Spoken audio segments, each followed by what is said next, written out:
Hey everybody, hope everyone's doing really well.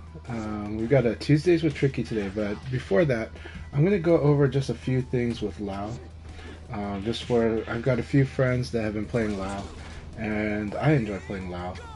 So I figure it would be good to cover some stuff about Lao. Just kind of add some tools to everyone's repertoire.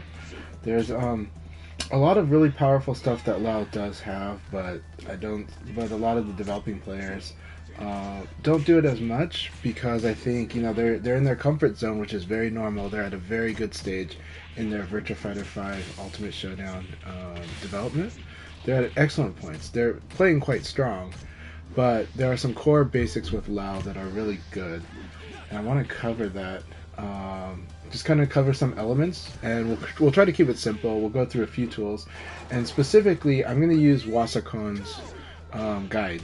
I mean, it's on. If you go into virtuafighter.com and you go to their wiki section and you go to Virtua Fighter 5 Ultimate Showdown and then go up to Lao, you will find this content about. You will find 3 guides in there. They're all pretty good.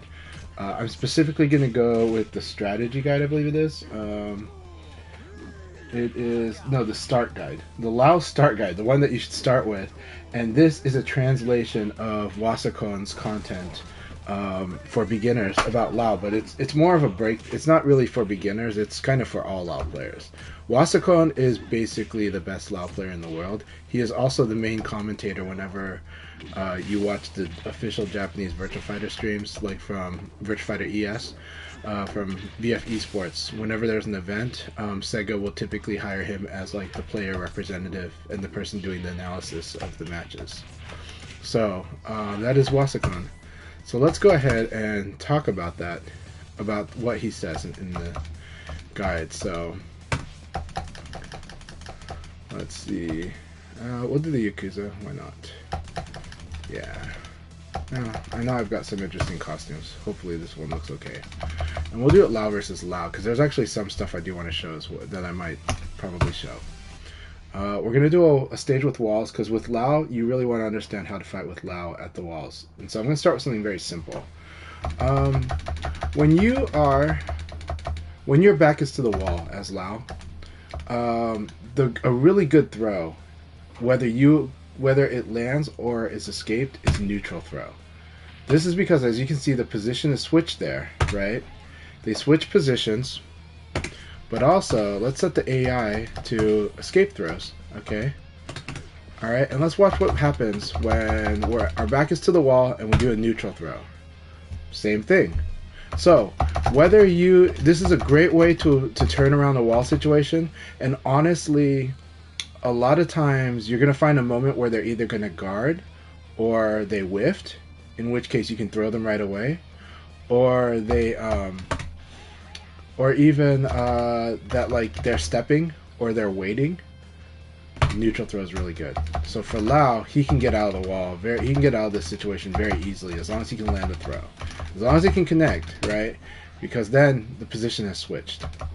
Similarly, if the opponent's back is to the wall,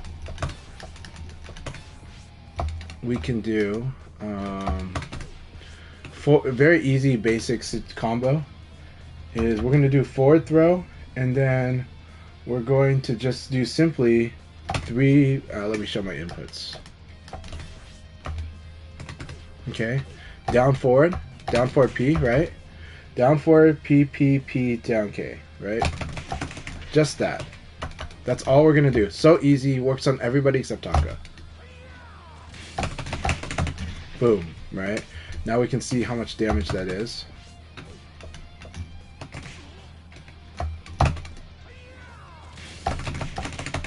Right, just a simple 50 damage, but that's a really good reward for forward throw against the wall, right? Okay. There is an advanced skill that I do want to teach, though. It's really important, especially if you're playing as Lao.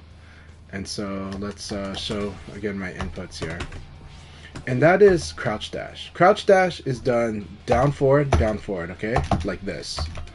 And also, there's another way to do it. So down forward. If we're using numeric notation, let's switch positions really quick.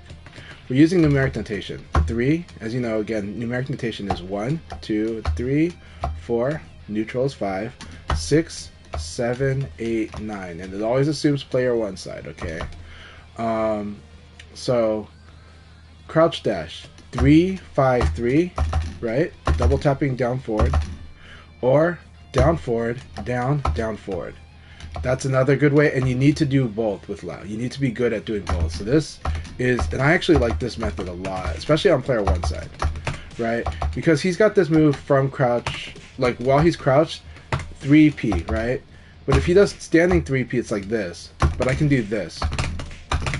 And then we can buffer it. If we buffer it, it only adds 1 frame of execution. It only makes your move 1 frame slower, pre-buffering a crouch dash. So I'm doing PG into crouch dash into 3P, right? To get this, instead of this, right? Instead of that. And this is really good because you get stuff like this whenever you get like a recovery hit.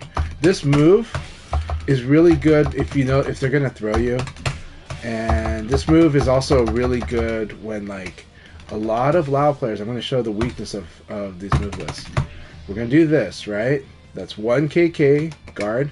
Let's do it again to make it clean. We'll dash forward. 1 KK guard, okay? A lot of Lau players doing that. A lot of Lau players also doing this. Okay, we're going to re-record it to make it more clean. And we're going to train him to guard, okay? So we don't have no ambiguity about this situation. Alright, and in both of these cases, this is guaranteed. Right? Normal hit, even normal hit, this will be guaranteed. Watch this. No, never mind. Okay, allows normal hit. Normal hit elbow actually guarantees that punch. It's good to know. Very good to know. Okay. But in either case, this is guaranteed if you do it right. And you can train yourself to do this. Right? Very scary. So being good at doing this is really good. Right? And I'm doing the hard combo. The easy combo that Wasakon will talk about is actually just simply doing jab into sidekick punch punch. This one. And that's still, look at, really good damage. Really good damage, right? If you train yourself to do this one.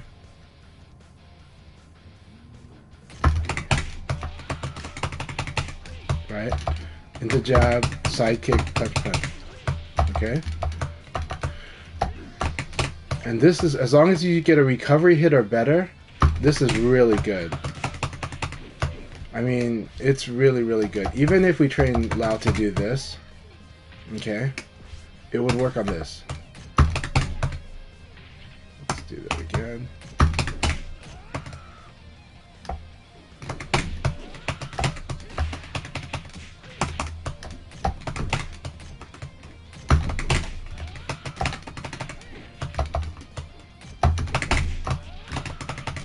See, we get a lot just from doing this. And this is because you're hitting this against the recovery of that throw.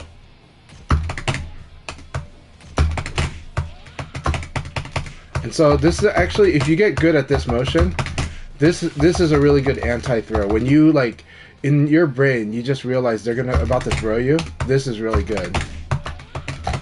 And that's because it'll hit them on recovery hit. But you have to be fast, and it is hard. And I'm not a natural Lau player, but I'm just showing you guys these things.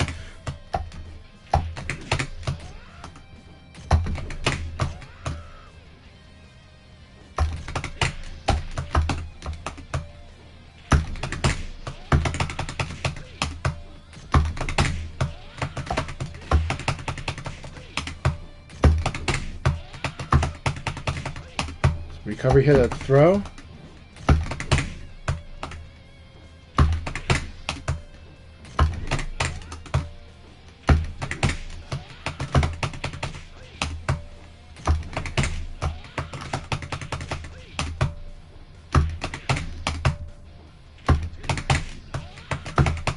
Have to wait a little bit after 1K.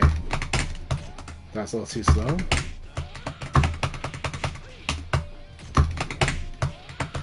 Now this is advanced stuff. So let's go back to the more the more straightforward stuff with Lao, because I think I've scared off some people that are just starting with Lao. It's just, this is a long-term goal, is to get good at crouch dashing. Long-term goal, crouch dash. Crouch dash 3-5-3 or 3-2-3. And 3-2-3 is the one I was mostly using specifically for this move, because he's got this. He's got 3-3-P. Hey, Haste, I'm doing this lecture just for you and for a couple and for Jthor and a few other Lao players. So, wanted to show you these things. To recap really quick, if you do, if your back is to the wall, you want to do neutral throw. And the reason is because it will switch the position. Even if it lands, it will switch to position even if they escape. Okay? So even if they do a throw escape, it will switch the positions 180. Right? That's a good thing. So that's a really good way to get out of wall pressure. Similarly, now that said, here's something you should know about neutral throw. After you do a neutral throw, you should always do a stomp here. This one. That's guaranteed damage. You do want to, when your opponent has got you against the wall, you use neutral throw. You can do the wall throw, but if you do the wall throw, that's fine. But also, it's good to know that neutral throw just works, period, right? But let's see what they do. Maybe that is good. Maybe that's good. Let's do this.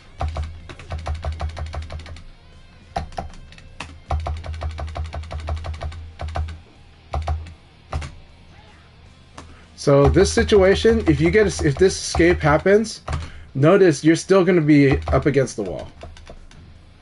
But if you have this situation here, neutral throw, they're against the wall. So neutral throw is the better way to get away from the wall, because even if they escape, you've got the wall situation now, and that's what you want. Lao is a monster at the wall. Okay, Lao is a real monster at the wall. He's got this into this, right? 4K, back and kick, and then learn again, crouch dash.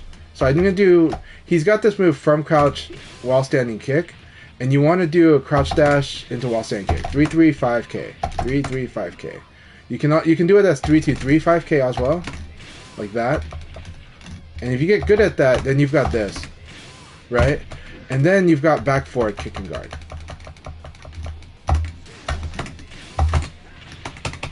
I mean, this is just, and that's not the real combo, right? The real combo has got something like, it's got like a lot. He does an insane amount of damage, and we'll go over it in a bit. So anyways, of course, then if your opponent's back is to the wall, then yes, you want forward throw. And you want it because you want to do, let's turn it off the throw escapes.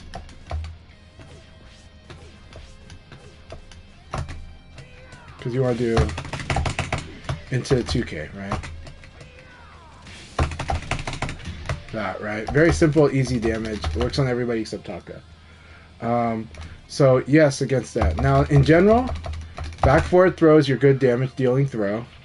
It'll give you like some ability to pressure your opponent on Okuzeme. Quarter circle back punch works against most people because of this. And then you kind of want to do elbow punch into this, right? Then you can do this.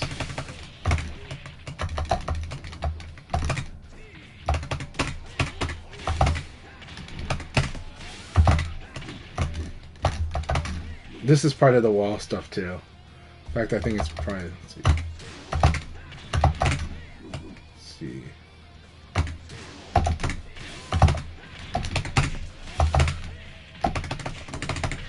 Yeah, something like that. It's actually like this.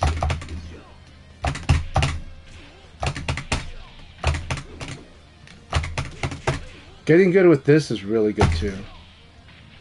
This is 4P plus K. 4P plus K is actually a move all Lao players should experiment with. It does take a long time to master, because you're going to have this 4P plus K, PK,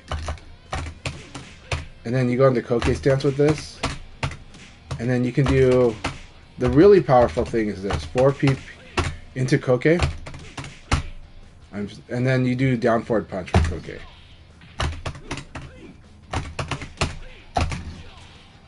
Really powerful, a lot of pressure, and then once they start guarding this uppercut, then you start mixing up other stuff. But you really want to learn, as I showed like this. That jump kick is 6-6K plus G, yes. Against the wall. You want to do that after you've splat them against the wall. Hey, Particero, hope you're doing really well. Really good to see you, and wonderful playing with you this recently. So I hope to play with you some more. You did some awesome stuff. I think 2 weeks ago you took me down the league, which was awesome. So those are some very simple stuff. Another thing I'll teach you is because eventually guard break is really important for Lau. It's actually kind of makes his mix-up game better when he wants to assault people's decision to guard, right? So when the opponent's guarding, you know, he's got something simple like that, good amount of damage, right?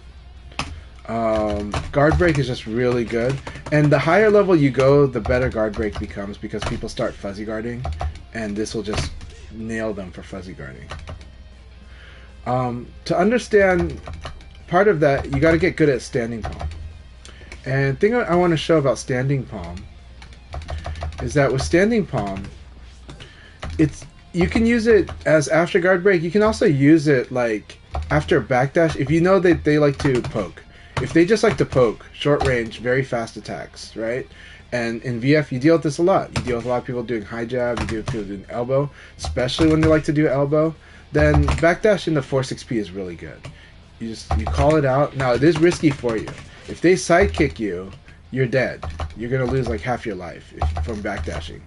But what you want to do is you want to condition your opponent into these wars where we're fighting like this, you know? And where we're fighting, and then obviously I'm not fighting against a human right now, but when fighting against a human, you want to get them into the whole I need to be using pokes and throws mindset, and into them playing that way, and then backdash will become good. Then like Lau's got like, you know, then he'll have stuff like this, you know. Right? And same thing, right? 1P plus K is the same thing. It's a good zoning tool like this. Right? Backdash into 1P plus K, really good if you know that they're advancing.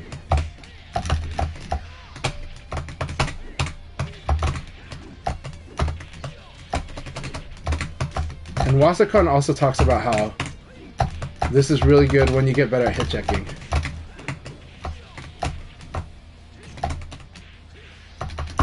And I just did that. This is a bad habit. 1KK without confirming is a bad habit. You should be guarding if that 1K doesn't get a counter hit. And that's hard to do. It takes a lot of fighting experience to get better at that.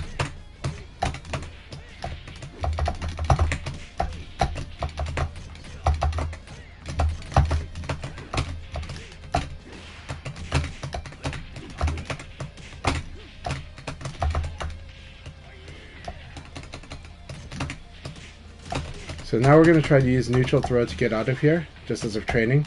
We don't worry about like the fight itself. We just know that we're just going to practice doing that. And then now that they're against the wall,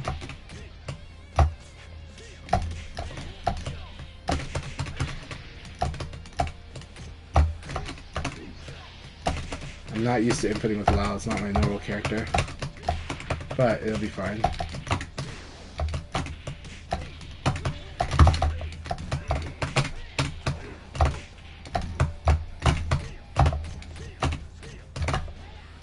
Very nice. Now we're in a position. See, his back was to the wall. Neutral throw is good.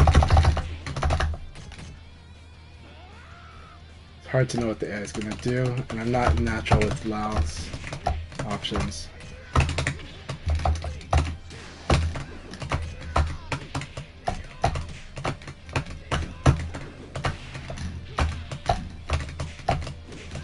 I like that it uses that move. It's such a good move too. 6-6P plus K can have good uses. But let's go back to the lecture because not naturally fighting AI level 5 with Lau. But I will say this is a good move when you're playing spacing games. It's 1P plus K. And it's good for crushing low punch. and it combos into this, into that.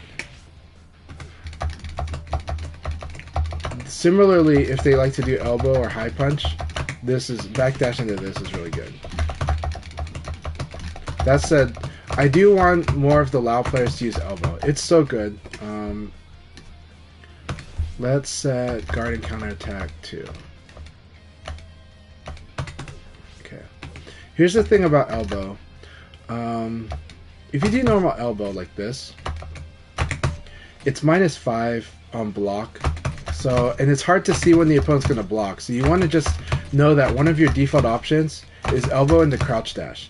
And this is fine because it gives you, you can still react to what the opponent does. But this will defend against both throws and mids, right? And this is what you want to train yourself as elbow into fuzzy guard. This is a standard fuzzy guard situation. And so you want to first understand you're doing this. And I'm guard canceling the elbow. It makes it a lot easier for me. And this will beat whether it does, yeah.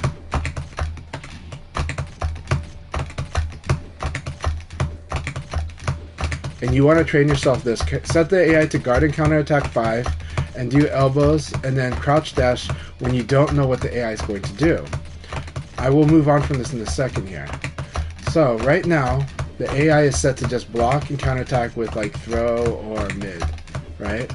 And the thing is because the AI is set to block, I don't know what is going to happen. It's hard to see if the opponent's going to block, so you kind of assume a lot of times that. Now let's change the drill and just illustrate something. Guard and counterattack 2. Why are we doing this? We're going to do jab into elbow. Watch how you can see the opponent go into, as I do my elbow, you can see them go into this crouching, into this low punch animation. And you know that the main thing we're looking for with elbow, are we going to counter hit, or are we going to, are they going to counter hit? Are they going to, basically, are they going to attack, or are they going to crouch? Now, if they crouch, we know we can just go ahead and do mid throw, okay? And I'm going to show that in a sec. But let's say they do a mid attack so we can kind of see. Right now, I see an animation that looks kind of like an attack when this elbow is happening. Because of that, I can do mix-up. When I know that I'm going to get a counter hit. Like that, right? And even if they do a throw escape, that's okay.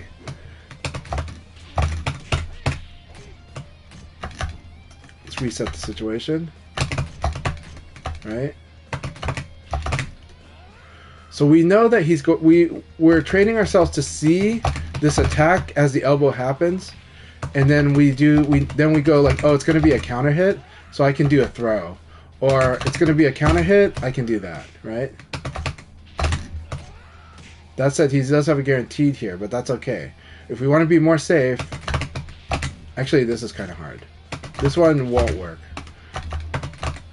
because 4 P plus K is too slow. Like I'll get counter hit probably by this elbow.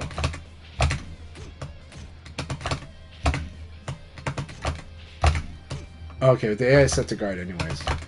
But you do want to learn the timing of the throw. The timing is tricky on the throw here because if you go too fast, throw won't happen. Like if you go too fast, I'll show you. Then throw won't come out, so you have to wait a moment after this elbow counter hits to do a throw because there's more stun to recover. But it's easier to see the low punch. The low punch is easier to see. When you're doing the elbow, you're looking for them to crouch into this attack. Low punch is such a distinctive animation that you want to train your eyes to see it, and then you can mix up then. But if you don't know what's going to happen, then you just crouch dash. Right? Like, you're like, I don't know if they're going to guard or get normal hit. And the thing is, elbow on normal hit's only 0 frames. So as a beginner, just crouch dash into guard. Fuzzy guard is really good when you think it's probably going to be a normal hit, right? But what you're looking for is counter hit, right?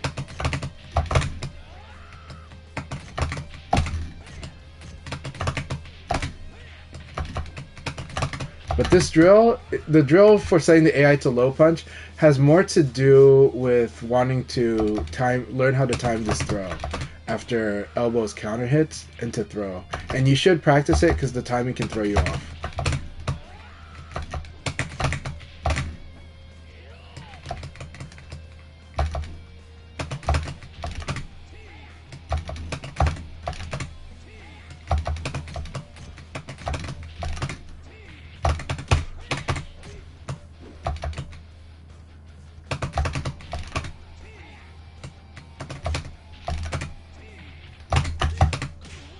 And the craziest thing is actually you can train this thing here. This is guaranteed. If they block and you do guard break, you can actually get a free launcher from the side. It's pretty scary. It does give you an introduction to Lao's side turn game. It's a little complicated. Something I've told a lot of the Lao players to do is this is tricky, but it's to get used to doing this. Now that said, it is an EX mid. If they crouch block it, you don't get much damage. And then you want to get like fuzzy guard after it. Actually, when it hits, you're -4, so you want a fuzzy guard like this: crouch dash, into standing guard. So like this, and that way they can't do much after this. Let's set CPU to maybe level 3.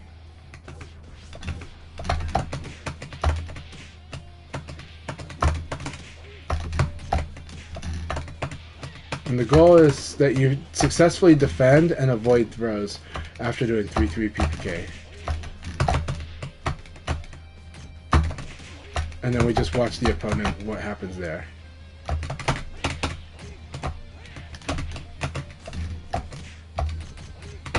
And we're going to do our neutral switch positions.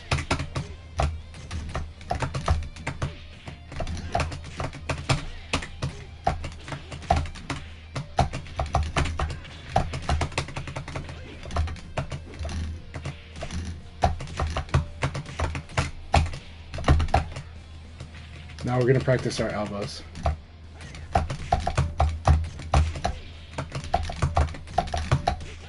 Fuzzy guard.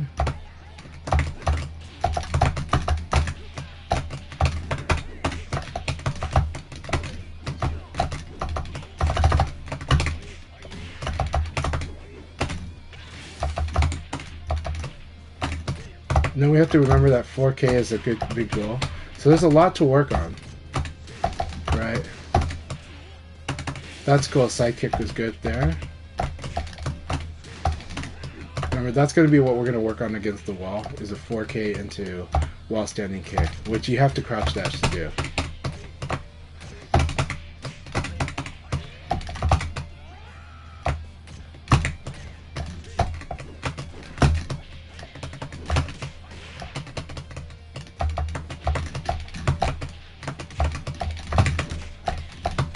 It's okay that I went for throw, I just guessed wrong.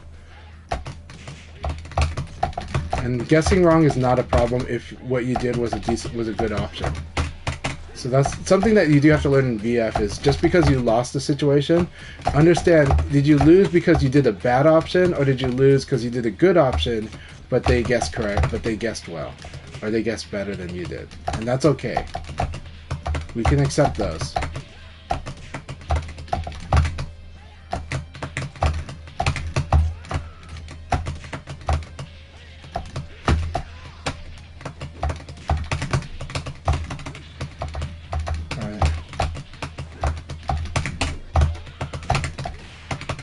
So now I'm going to start training myself to do this after counter hit elbow, right? But the problem is that's a high. So if they do like a low punch, you lose.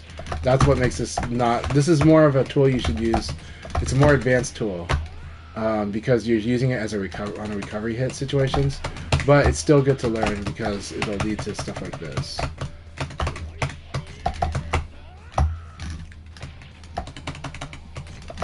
All right, Tricky is calling. Alright. Hey Tricky, can you hear me okay? Give me a moment. Let's go to Discord. Sorry, my phone interface is really nutty here. It's really dumb. Give me a moment because I can't even switch it to speakerphone. There we go. Now we're on this interface. I can switch. Okay, I can hear you now. Okay, sorry, the Discord phone interface was clashing with each other. So, okay. I didn't do those settings that we talked about, so let's talk about those settings then, I guess. Yeah. We'll just maybe keep talking for a little bit now. See, did you already do changes? No, I did not. That's why I'm. Let me see those changes that we're looking for. Normally, where Yeah, are those go settings into. set up? It's hard because Discord always changes their interface layout.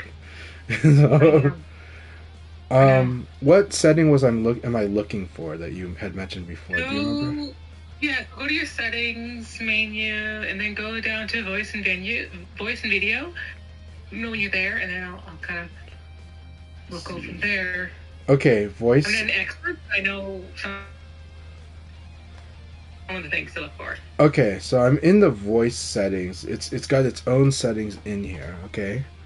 Yeah, there are Um, like a bunch of settings in Noise there that you'll suppression. I see crisp, standard, and none. Should I just set it to standard now? It's on crisp by default. turn all of them off. Okay, it's no noise suppression. Okay. Yeah. What else do I want to turn off? What else is still on?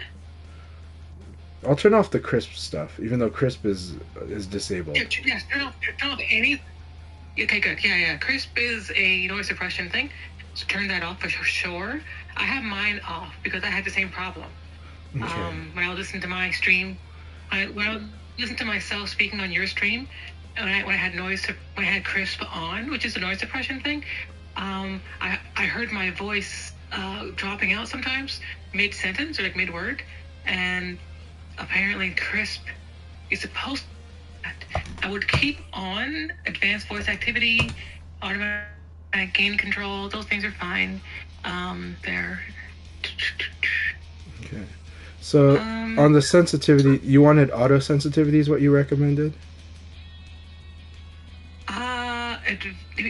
I don't know whether that's is that called advanced voice activity? Is that what it's called? Or is it called something else? I think they all. I think like it, just as usual with Discord, it's going to be different on like the different platform you're looking at. I'm doing the iPhone platform here right now, so let's see. I just wanted to confirm what you Yeah. said, so So I had the right. under So input, what did you say? so under the input settings, there is auto sensitivity. By default, it's set to an input sensitivity that's kind of low. But I know that if we do over high, it might be bad. Automatic, okay. Make the input. Yeah. Right, because that's why I asked you specifically what you said, because there are different settings that do similar things, but they're just slightly different. So I do see automatically determined input sensitivity under input sensitivity, which is its own setting, and I would keep that on. That's fine. Okay. That, yeah. All right, let's try to restart the call. Other thing. Oh, go ahead. Echo cancellation. If you want to keep that on, that's fine. I have mine set to on. Okay. But the advanced voice activity, which you might see, you might not. I'm not sure. I do see it. Yeah, I turned it off. Okay, keep that on. Keep that on. Oh, okay. And there's another one called automatic gain control. Keep that on also. Okay. So you actually had all the crisp crisp stuff on. Get rid of crisp. Okay, before it was on crisp, so. Yeah, you don't want crisp. I'm saying you don't want that. Yeah. That's bad. Okay. Gotcha. Okay. Okay, let's try it. So we'll do the voice processing stuff on, but we're going to turn the crisp off. We're going to turn the noise suppression off. Okay, let's try to restart the call in case that enables all these effects. So go ahead and call me back. I'm going to hang up. Give me a call back, and we'll see if this improves. Yeah, it should be now, but we can do that. Okay.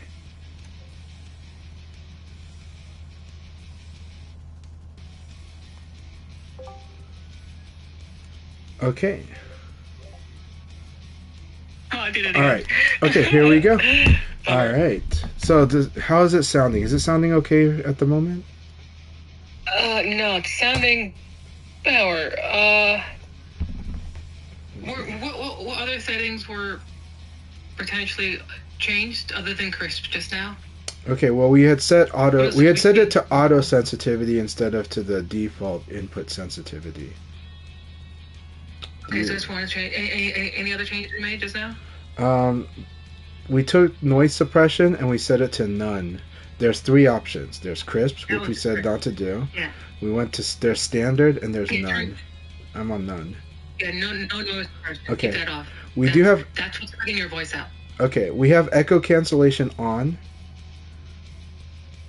Was it off before, or was it always on? I don't know. I can't remember if it was on. I think it was off, to be honest. So echo cancellation. Actually, I think it was on, but we've got echo cancellation on, automatic gain control on, advanced voice activity on. I mean, right now you're sounding pretty good. Okay. You're not cutting out or anything. So right there you did, though. Right there you did. Okay. I don't know whether you got loud or whether you got quiet. Sometimes it is going to be. I mean, in the flow of things, sometimes I just stop talking if I hear you talking. So, but yeah, well, it's not that though. It's while you're talking. Like I can tell the difference between when you're like stopping because I'm speaking and when you're when I can't hear when you actually are speaking. Like it's a different thing. It's cutting your voice out. Okay, so it can do that for two. It can do that for two different reasons. One of them is that you got too loud, too suddenly, and then Sorry, you're not to speak. I see you. What? I'm listening. I haven't said anything. Oh, okay. I heard sounds. I was like, okay, is he trying to speak? Well, the sounds you heard was me putting the device onto the desk, which is where it normally is when we're playing. Oh, okay. That's helpful to know. Because I wouldn't have expected that sound. Cool. So yeah, two things will be happening. One is if you get too loud too quickly, it will screw everything up. Okay. If you get too quiet too quickly, or you get much quieter than you typically are, it will also screw things up. Right. So you got to keep your voice volume relatively uniform, or you risk it cutting you out, which is like, human. You're going to do that. But just know that, like, if your dynamics are shifting a lot, it's going to have problems. Yeah. Everything will have problems. There's no way to fix that. Yeah, I understand that. Yeah. Yeah.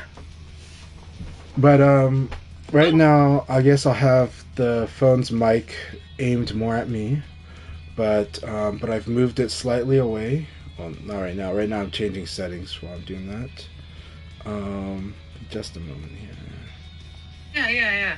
But when I listen to you speak on your stream, like your VODs, your voice sounds amazing. Yeah. Because it's using a different thing. It's not using Discord when it's doing that. It's using my mic that's plugged into my PlayStation. But yeah, and that's kind of how it is, right? Your mic is plugged into your stream setup. But the hard part is hearing the Discord. Okay, can you speak one moment? There you go. Cool. Yeah. Want me to keep speaking? Nothing. We're good. I can hear you fine. So, all right. Cool. Can you do a quick count to 10 for me, relatively slowly? All right. 1, 2, 3, 4, 5, 6, 7, 8, 9, 10. Perfect. Thank you. Perfect. Perfection. Right. Let's see. We'll do this. Turn that up there. I'm going to turn you down here. Voice mixing is hard. It is. I gotta say. Well, it's very hard. It's hard on me. It's hard to voice mix me in general, and this is part of the Discord challenge. Is because I'm a mouth breather. By that it means like a lot of air. You're gonna hear me breathe, and so it causes a lot of frustration. I don't hear you breathe. Yeah, if we were talking like on normal old school phones, like you would hear me breathing on the phone. You don't hear me breathe right now because I put the phone a slight distance away.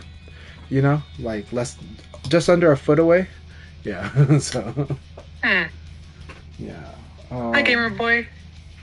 Well, I mean, I don't think it's anything about like how you speak. Well, it does because if it was, you'd have that problem with the PSN mic too. Yeah. Well, but that's why it's got like a pop filter, right? A pop filter is going to catch like those bursts of air that are hitting the microphone. Yes.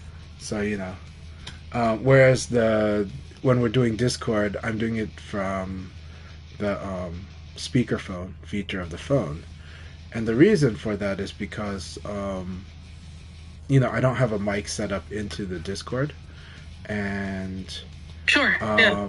you know, otherwise I'd have multiple mics on my desk. But also, I don't use the Discord on the PlayStation 5 feature because that cuts out your voice. Like, I can hear your voice, Yeah. but the stream can't. You know, so that's why I use an external device to. That's why I use an external device. I Yeah. wonder, is there a way to make it so that it does hear me I could never figure it on out. Discord through your I think app? it requires privacy settings to be enabled in Discord itself, and even then, I heard that people just had trouble with it, and so I think it's just one of those things where there's a lot of privacy and rights settings that are like PlayStation is pretty good about having those settings, but it's also like, well, we don't know with this Discord signal what those settings are, and so it just assumes no. So then every time we've tried to do Discord over the PlayStation Network, it always causes the other person to not be on the stream. You know. So yeah.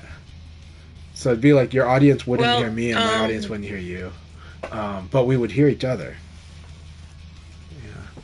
But it would be good to Yeah. solve. Well, I mean, I could look into that because it sounds like Yeah. that. I mean, if that does work, it might be cumbersome, but if it works, If it why works, not? it'll be very cool. It'll be awesome.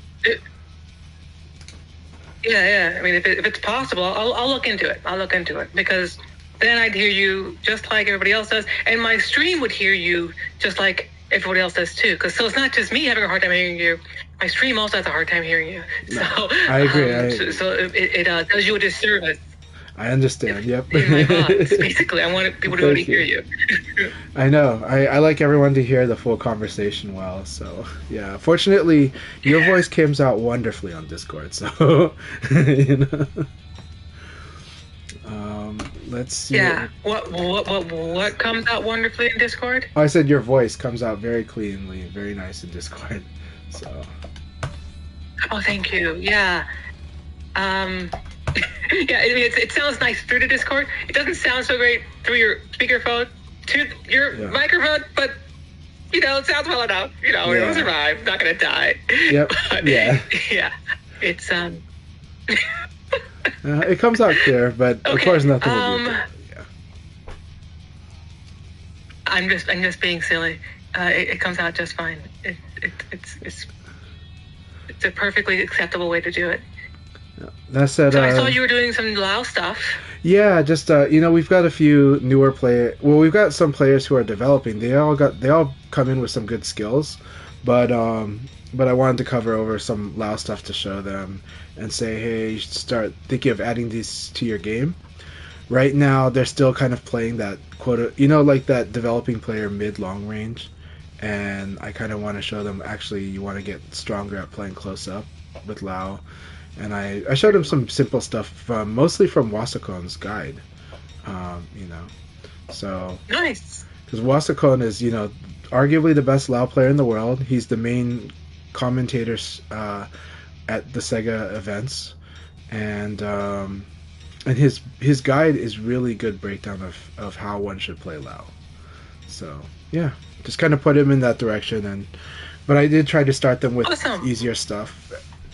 Though the hard stuff I showed was crouch dash. I was like, you're gonna need to learn how to crouch dash, especially with Lao. So you know. Yeah. They'll need to do that for those nice, very damaging combos. It's damaging combos, being able to do. Is there anything you're specifically working on today, or?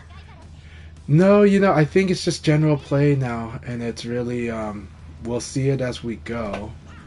Usually the second set I'm trying to focus on. I'm trying to figure stuff out. But this is good. Good start. But also just getting up to speed with VF again, you know.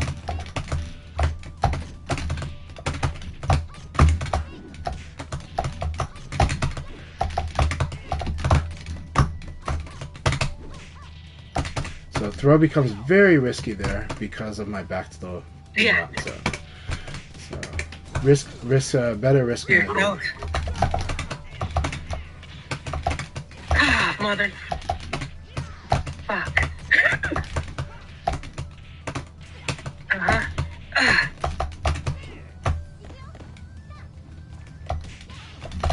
It's still hit. Okay, I didn't expect it to actually hit, so I should know better because you would know, but... Ah, bad. Bad. Alright. Very, very fun round.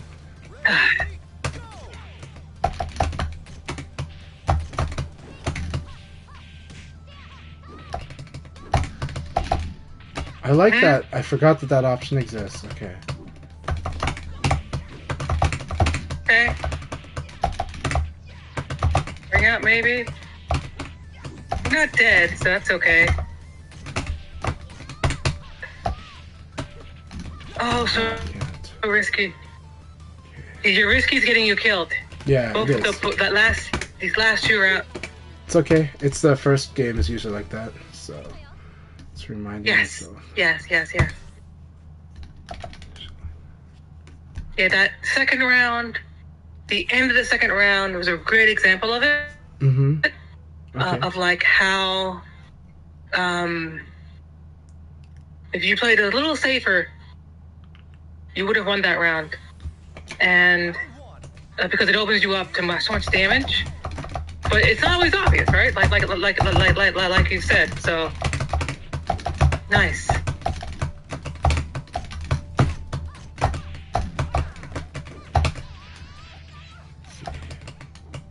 Trying to actively do a better job at making you feel that risk. Yeah. Which is hard. It's actually quite hard. Like, it's not easy to do that.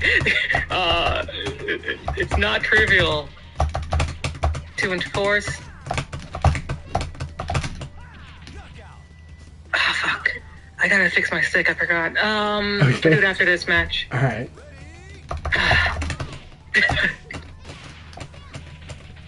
Surprisingly, I'm doing okay, even without it being set properly. So I'm getting used to it. I just realized what it was when I watched your stream. It's it's you changing the SOCD settings. Got it. Yeah, I forgot to because change what you it. use for Tekken is different from Virtua Fighter. One more time, the question. Oh, I said. Can you ask the question one more time? No, I didn't ask the question. I just said that you use a different SOCD. You use a different SOCD from Tekken and Virtua Fighter. So I was like, okay. I do. Yeah.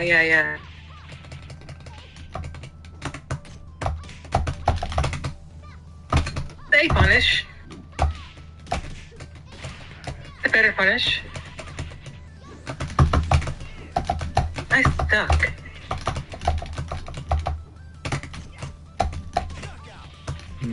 Okay, it's a delayed uppercut. Got it.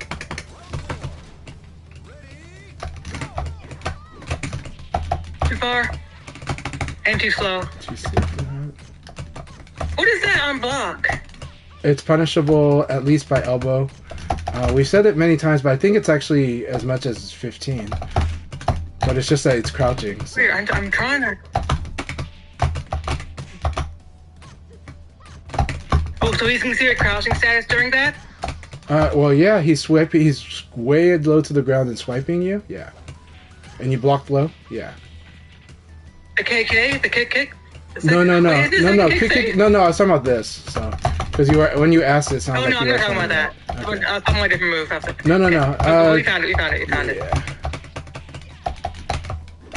It's okay. I got it. We were talking about different moves. Damn.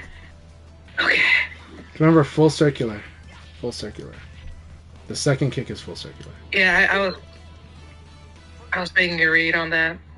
Okay. That's right. Changing SOCD settings. Yeah. It'll put us back to the room because I can't do it fast enough. I accidentally hit the rematch, so. So. Oh. If one person hits the rematch, it'll rematch. Unless the other person literally pulls out. So. Yeah. But you can disconnect your controller and do it. I can wait. Yeah. I'll just wait. No, I can do it without disconnecting. Just don't skip anything. Okay. Okay. Make sure you're grounded. Let's go. All right. Cool.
Oh, nice 9p. Oh no. I like Are that you? 9p. I like that 9p. I Ow. like that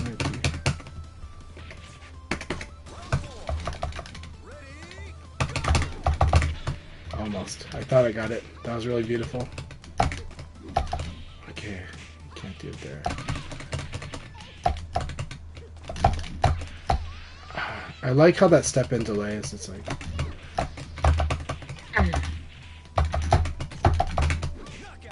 Nice 4-6p. Thank you. That's so good.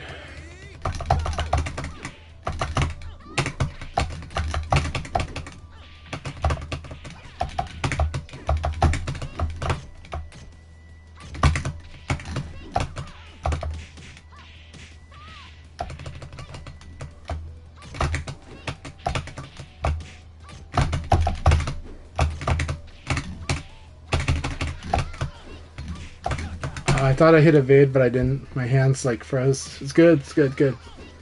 Mm. That was a really, really fun round. Okay. Well, I am feeling a bit sharper. Hey, Akai, good to see you. Really good to see you. Yeah, haste.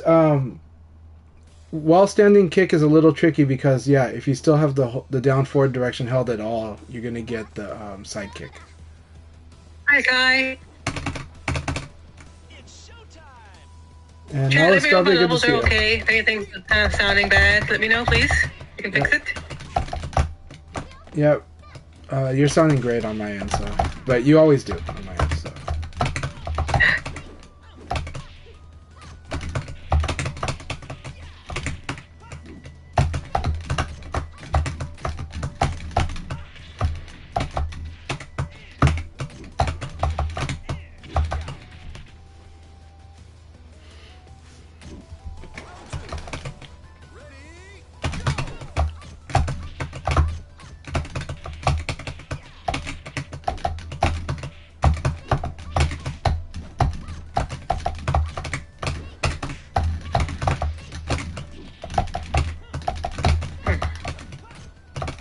That's...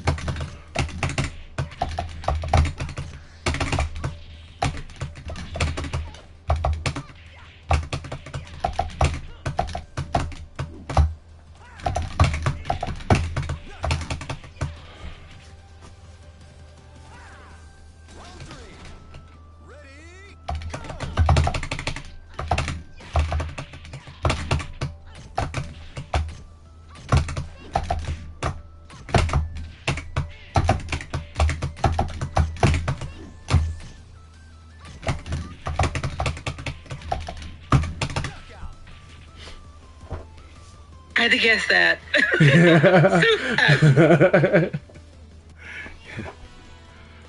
I Good was choice. trying to. Right choice. Thank you, thank you. There was like about like 5 different things I was wanting to do there, and I was like, try this. So...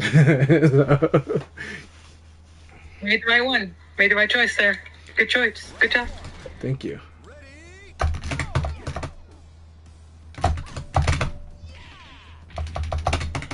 Mm.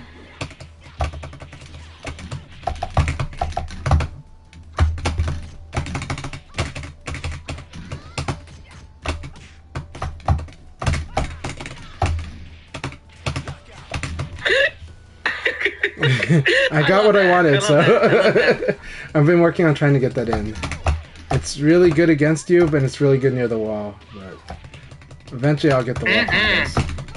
But Yeah, look at your character. Look at the character, right?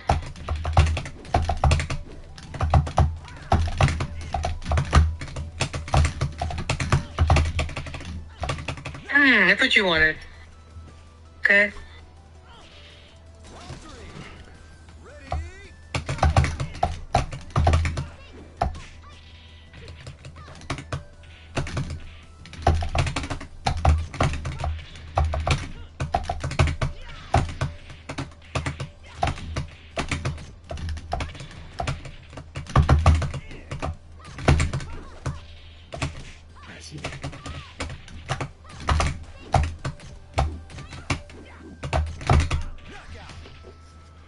It's a little bit too A 9 risky, feet too late. but yeah.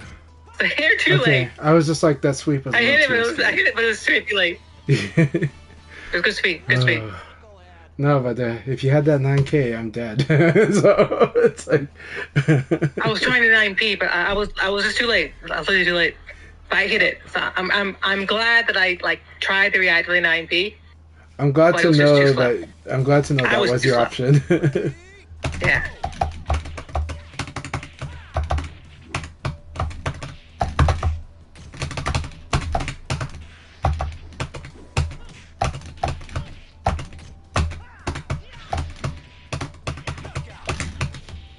I gotta pocket that. This thing is a nasty sequence. After that, okay, there, right there. Wait for the 3K. Good. Too aggressive. It does work. You're right. I gotta punish that. That's so cool. Okay.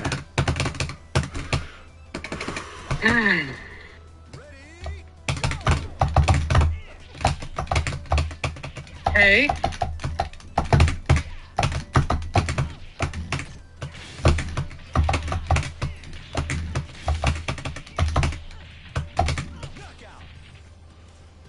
Hmm.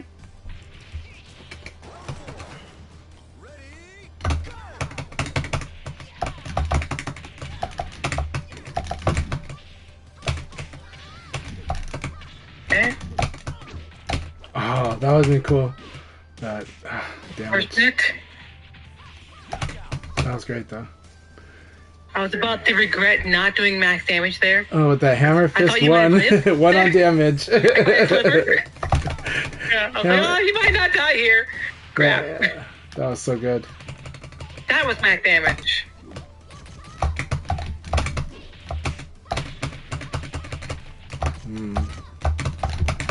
Nice block.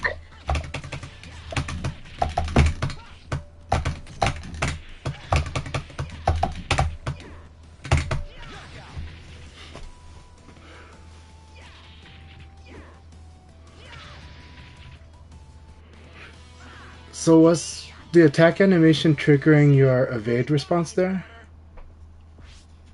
I didn't evade. Cause no. Okay, you didn't go for evade. Okay, just checking. All right. So it was like a Yeah. mid or high attack basically. Okay, It was a mid. mid attack. Okay. I was elbowing. I didn't think you'd go for a full circuit or high. Yeah, yeah. I was surprised by you're making choices that don't make a lot of sense to me at the moment. So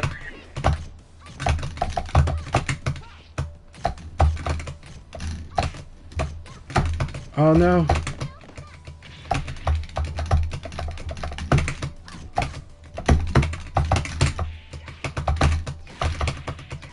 I'm getting hit out of my frames. It's also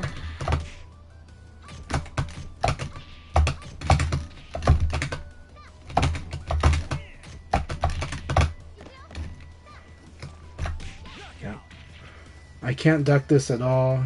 Should I duck to mitigate damage? Does that work in this back turn situation? you can't duck that. That's the only thing guaranteed against him. I see. I just have to guess when you're going for something other than that. So And break it.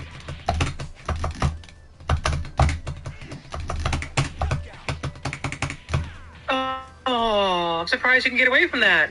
I was just bad range. See? That was It good, was that was because I was bad range, yeah. So how to take advantage when you were way off on range. Yeah, I just didn't think you would be able to backdash it. Oh, shit. Very nice. I see. Okay.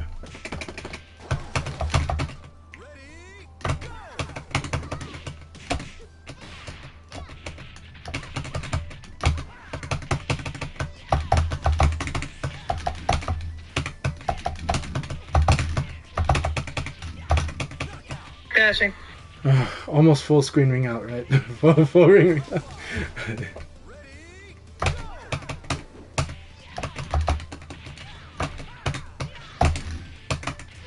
Ah, I just need to do one jab. Mm. Just one jab. You're using your Sabaki now. I like that. Thanks.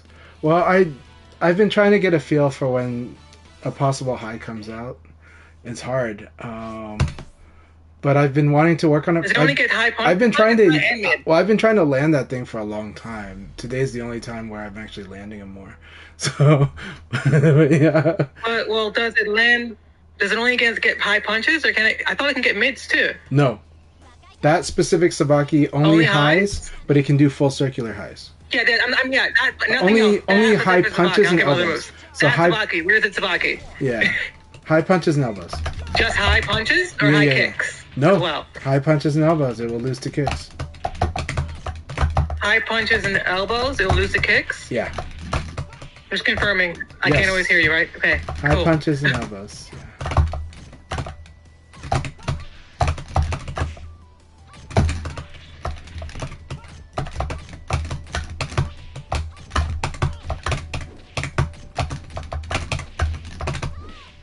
Nice 9K.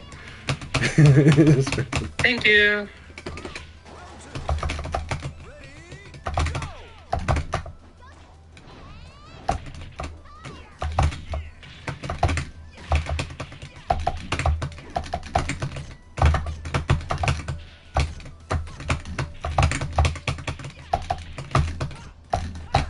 King there.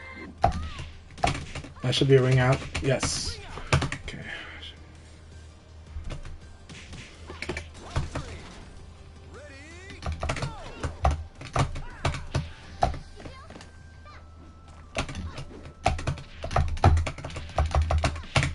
I had to test it. That was unfortunate for me.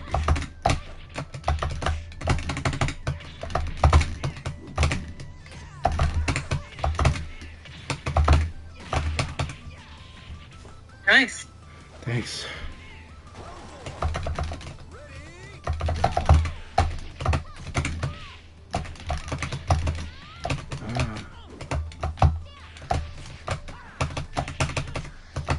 I did the non-guaranteed thing. That was so bad. I was so happy I got it, that then I went for... I don't know why my hands went hit down. Because the rest is guaranteed. I'm surprised they get full circulars. Huh? A lot of Sabakis don't catch full circulars. That's what throws me off. Yep. Yeah. I'm doing a full circular high. I know. That's what makes that particular one good. The drawback is it doesn't deal with mids. I've had folks say we can't Sabaki full circulars, which is just blatantly false. No. It's more that it's more about which Sabakis they're thinking about, right? And so people are simplifying in their minds, but it's like actually that's move to move, you know, so, Sabaki to Sabaki, yeah.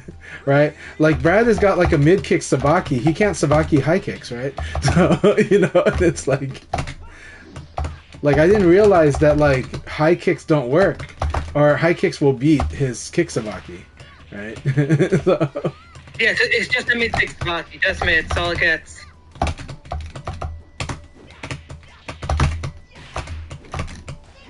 Okay. Make sure you look at the character. Too early. I was like, you whiffed, and I didn't cancel my evade. So. Get him. So good. Too early. I don't know why I'm losing there. I'm hitting a button. That's frustrating. That's punishable. Nice evade. Thanks. But yeah, that 9K was punishable, right? So was that 9K or was that stream? I think it was side turn. Not entirely sure if that was or not. It felt normal. Moment. But maybe a lot happened very quickly there, so I'm not sure. If I was side turn, it's not punishable. Okay. Or you were side turn, I should say.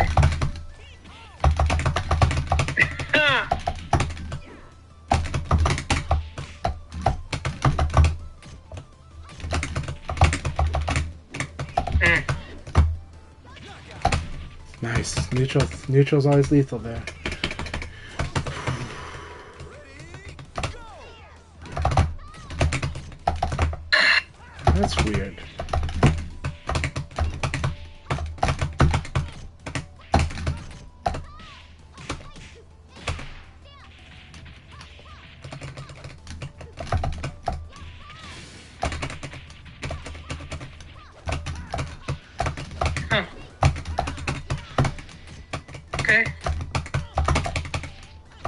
Come on, bro. That's not. Nice tech Touch his into a elbow. vid. Nice tech into a vid. Yeah, I'm frustrated by that though. There's like an extra 2 frames of delay today. That's why I'm getting counter hit out of my 3P. The elbow instead. Sucks. 3P Sucks. should usually. Okay. Okay. My 3P beats that. You can't elbow. Yeah. And I was gonna say what normally. you're doing doesn't work. I was gonna say like yeah. I was gonna say 3P usually. Like, Usually 3P will beat the Leon's uppercut stuff. it will beat it every time because you don't have the frames to do that. It's not about You're frames firing. though. 3P is a weird move. You can see it in offline when it beats even Brad's uppercut. I mean, my It's 3P, just that- not yours. No, Mine. but I mean Leon's 3P is a really weird hurtbox move. Yeah. And so sometimes It will beat works even offline all the uppercut. time. I never have this problem. I know what's going on. It's fine. We have delays. It's all right. Let's talk Okay, about it. but I can tell you offline, same thing. Ever since VF2, I've never had this problem offline. because you haven't fought my Leon as much offline. Okay. Like, no, seriously. People don't use the uppercut as often as I do. Like, for this specific reason. Texas Leon does, but only in a moral sin. He uses it in a moral way, he doesn't use it as a bari. Leon's uppercut, that's why, again, You're Shua- elbowing. Yeah. Elbow, Your yes, elbow but I'm is talking about off, and then you go an uppercut. uppercut. Like, you can message Shiwapun asking about Leon's uppercut. Just do that. It's weird. I understand. It's a weird move, but like I don't think this is one of those situations. I just don't. It's okay. But you can ask anyways, even if you don't think so. Okay. About like this specific situation that I'm pretty confident about Yeah, and understanding. yeah. And About, then like- Shiwapun will go like, I'm gonna waste his time Yeah. on that. no, you can. It only takes him 3 seconds to think about it and give you an answer. Hmm. You're just afraid that he might tell you Leon's uppercut is a bullshit move. No, I'm really not. I don't want to waste Okay. his time with a basic question. 3 About, seconds does my is lead not. 3P 3 when seconds Lion is does fine. elbow, lose the Lion's uppercut. Yeah, I don't want to like that's your opportunity cost. ask that kind of a question. I can just go in training mode and find that out. No, it's not. Trust me, it's hard to do in training mode because it is so weird. Like, so what are you doing? It's exactly? I'm saying that it's a situation that you can't test as well, and even Shiwapun just kind of just admits sometimes it's gonna do weird shit, and it's very frame dependent, meaning like a little tiny variation makes it work, and a tiny variation makes it not work. That's what he's saying by it's frame dependent. He's saying, So the situation I'm talking about specifically, I'm being hyper specific here, okay? yeah, So you elbow, I block it. yep. You do I just your did it like uppercut. so You're many telling me times. that Yeah, is where you're doing this? uh-huh. That's what I'm talking about. No, I'm just Nothing saying else. that, like, I'm saying I'm doing it against a variety of moves, and it works against a variety of moves. Yes, the I know, but uppercut I'm usually not will asking lead that. it. That's not my question. That's Okay. not like what I'm talking about. That's All why right. we're misunderstanding each other. All right. I'm talking about that one specific situation, nothing else. Okay. I just say I get can't it. test It's it. different in other situations. I just want that one specific spot is what I'm talking about. I know. That's why, but it's okay. I'm just saying that, like, it's very I possible get with what this you're move. saying. I'm just, we're talking about different situations. I Okay. agree with you. It does do bullshit in other situations. I'm not talking about those. I'm talking about this specific one Gotcha. that I do understand. You can check it in training mode. It's like not that hard. Leon's uppercut is harder to do in training mode. Again, After elbow? yeah, again, After a because blocked elbow? if you delay a little bit, it might work, and then if you don't delay, it might not work. If you Never have your mind. elbow blocked Let's not talk about it by an anymore. opponent, and you're saying your I'm just saying- variation in doing Yeah. your uppercut will change whether my Yeah. 3P will hit you?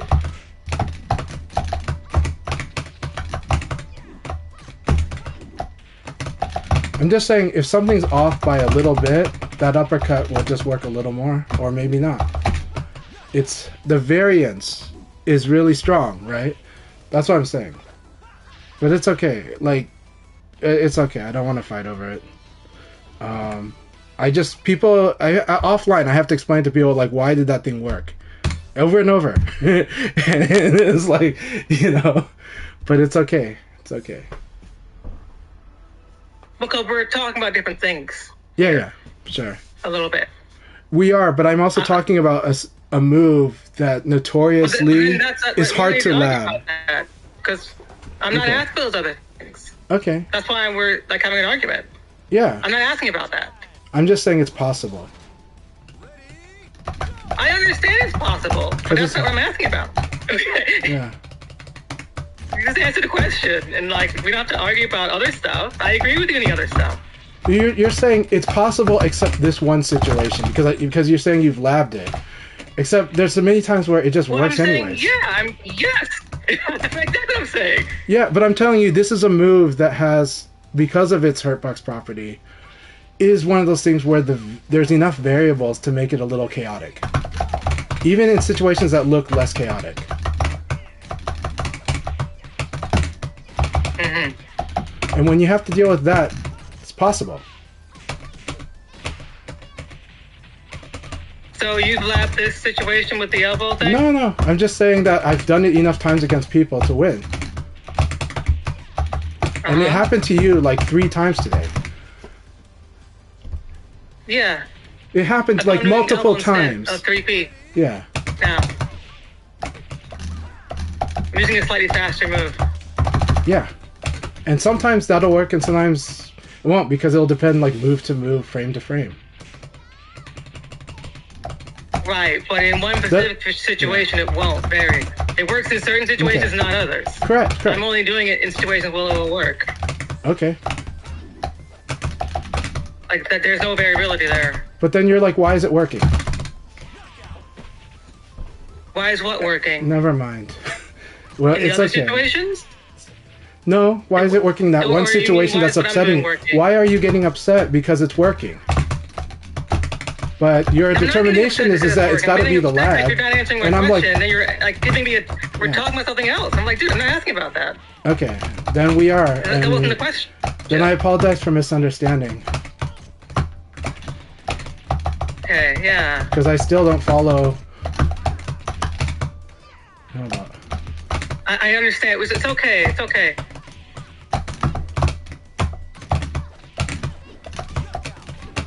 Yeah, so it's all good. I think like sometimes when you like talk on the side of what I'm talking about, it's not clear to me whether you understand what I'm asking or saying. So like we get in these discussions that like kind of go around in circles. It gets kind of awkward. Right. I'm like, so I don't know if you heard me. That's the problem. Okay. That's where I get frustrated. I'm like, dude, do you or something else? It's okay. Okay. It's like I think I know what you're talking about, and I think I get the frustration. Well, but I'm also like, no because this is one of those things where I think you ask. That's why I keep saying I think it's a situation where the answer is not as concrete, but I think you believe it is a situation where it's very concrete, and that's why it's frustrating. I do. Yes. Right, and that's why I'm like we're just agreeing to disagree on this. We could be misunderstanding exactly the detail, but we're also in the middle of sparring, and it's like it's not helping much. We are. But it's also like, even if we weren't in the middle, I think we would still disagree, and that's why I'm saying, okay, I'll agree to disagree on it. Because you're going to be like, it's going to be the lag. It's got to be the lag. And then I'll do it over and over again. And I'll do it, and then I'll tell you, I'll see this in offline. And it's just like, no, but this is a move I've had, a lot of people have tried to test, and it's also a move that even Shiwapan has trouble testing, because a slight variation in timing changes it.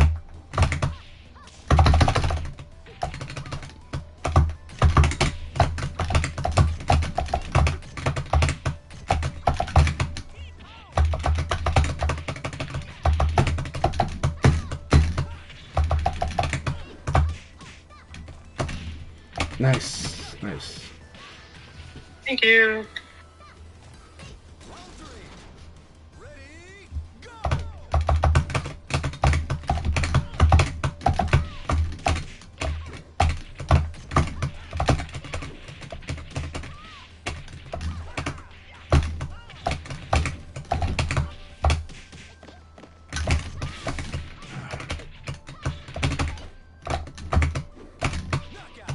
Alright, very good stuff.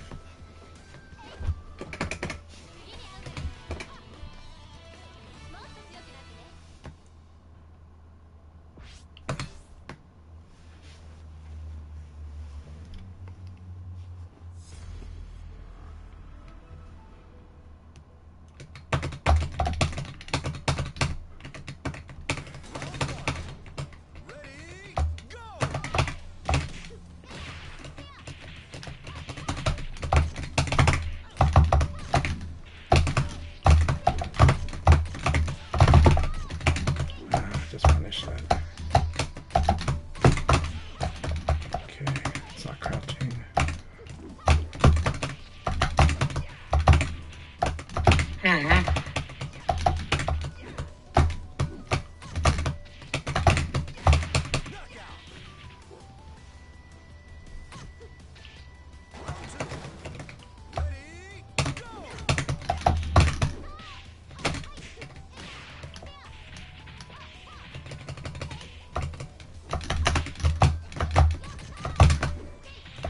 Nice.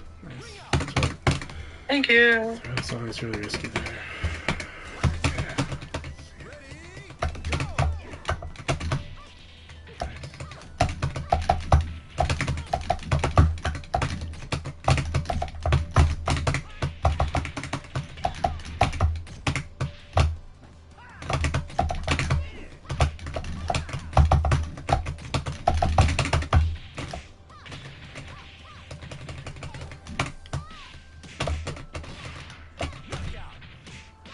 Always respect the 9K Okizumi.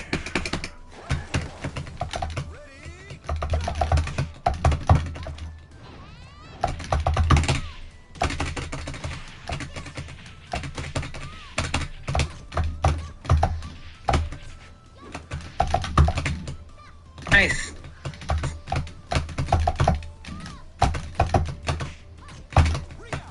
Alright, very good game. I was so afraid of your back DP there. Yeah, I know. But I was had to hoping be you very wouldn't be able to, careful. because like I was hoping you could push far enough away. Yeah, it's He kind of hops back a little bit and he ducks under with an awkward kind of animation.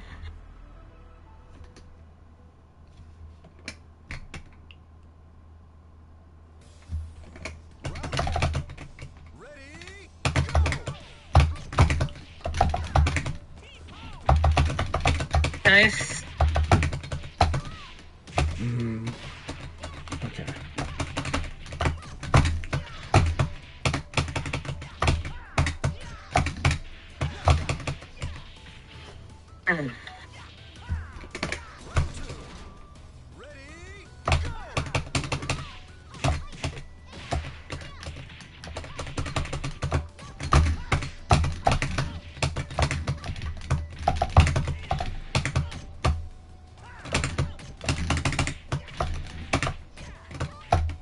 Nice.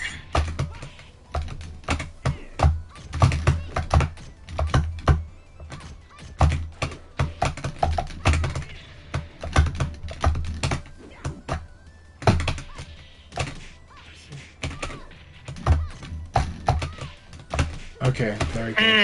I thought you would do a string fault. That's good. I thought you did cancel. So. But I did wait, so good. So good.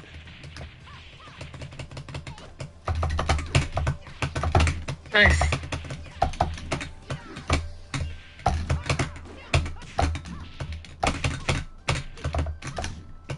Ah, it guarded. It guarded.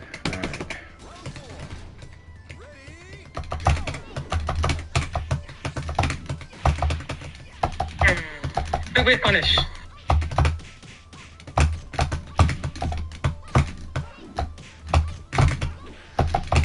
Damn it. Unfortunate for me.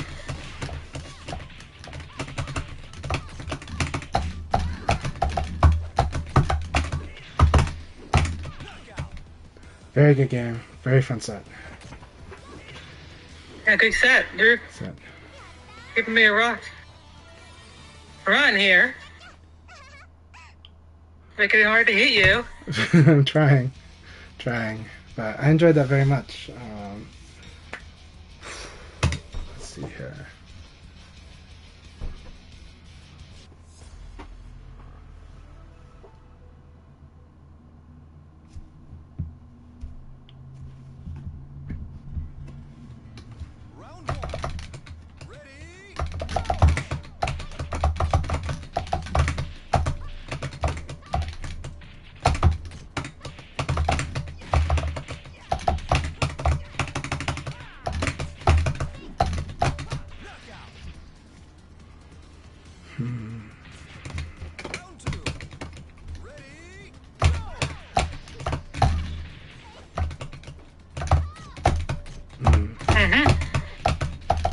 Okay, that's right.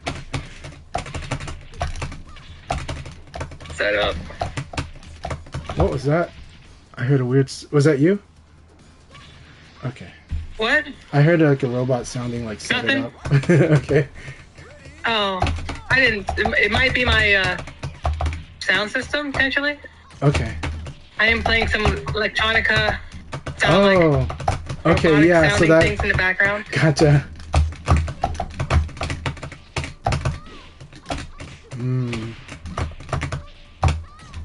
No. That's your Finish this. in that awkward kind of state. You didn't combo properly. Yeah. It's all good. Alright, let's see here.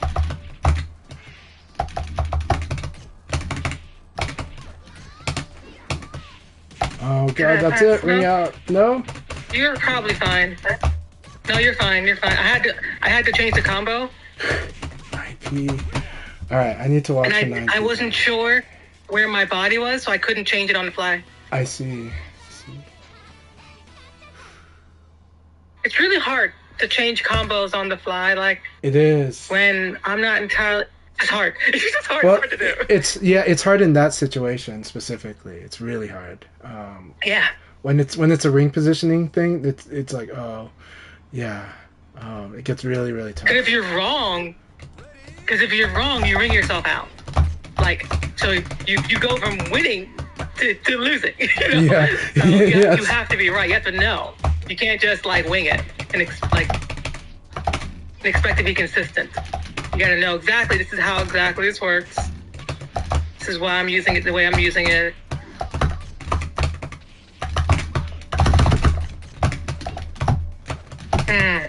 I didn't react. Oh, got it. Ooh, it was a big read. I was desperate. I mean, it was like sliver of help. Good. It was a good choice.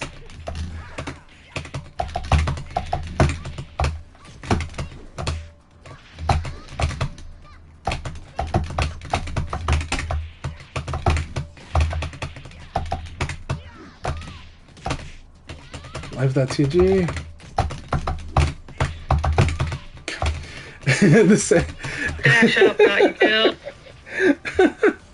No, it's good. It's like, oh, I should know better in this. It's showing me like a situation I'm not prepared for, and it's pretty cool. So I'll figure that out. Does this ring out? Yeah. No, yeah, it wouldn't be against other characters, but he's Leon. late enough, apparently. Yep. It is a Leon thing.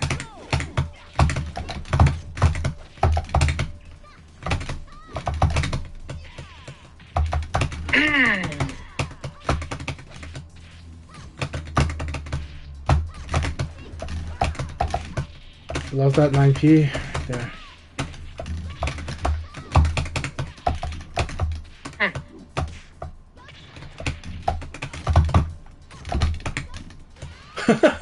I crouch dash under you and then the throw caught me. It's really cool. Yeah, was that the uppercut? Yeah. There? Yeah. Well, I think I did the crouch dash. I was intending to do an uppercut there. I didn't do it yet though.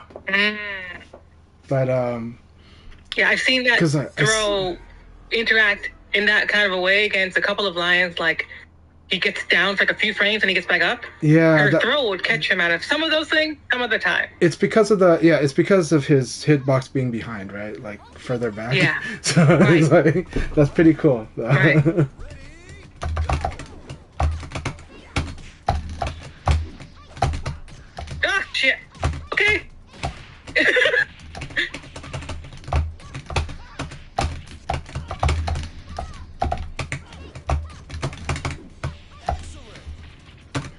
Here we go.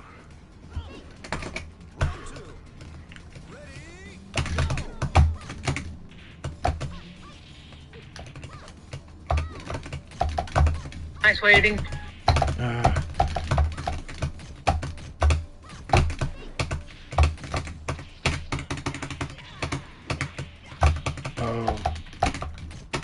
I thought you did. Great choice going for the mid there instead of the high.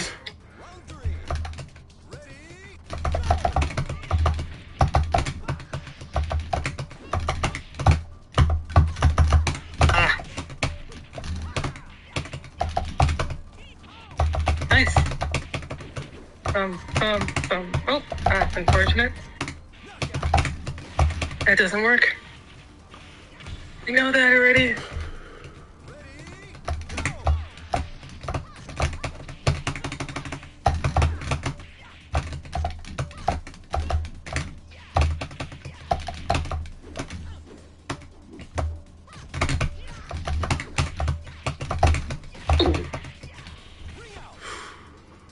That's new. Didn't know that. One good way to use that your sidekick, using your sidekick spacing. So. Yeah, I have to duck it if I want to enforce the anti-backdash there. Thank you, Gamer Boy. Appreciate it. This is my work fit. So this jacket's not from work. This is more of a fancy jacket that I decided to wear tonight because it'll look nice for camera.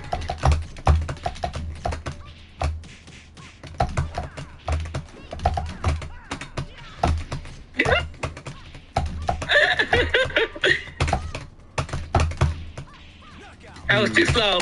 I was too slow in the cancel. We're finding a lot of fun variations today. I do think we're going to develop certain fun stuff in this matchup today. Man. I didn't think you'd do that. Yeah, there you go. Out. Yeah, always remember there's a sweep there. There's a crouching sweep there.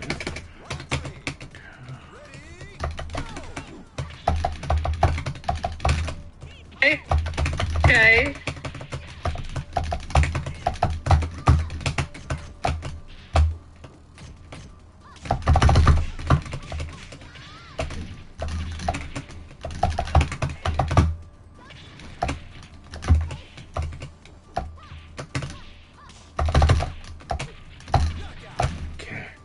Nice meaty. Try to evade. Huh? Oh, you tried to evade? No, it was a meaty. I did the, I'm not always sure. I think that one was a meaty. Because I did do I let go guard way early, and so I tried to evade because I was just like they're just, and so I did try to evade, and the evade did not. So I was like it's meaty. So. Cool. Perfect. That's the only way I ever know that they're meaty if my opponent tells me, because I don't. It's hard to see. Yeah. I don't always know. I'm trying, but I don't always get it right. Because it's a hard move to meaty time consistently.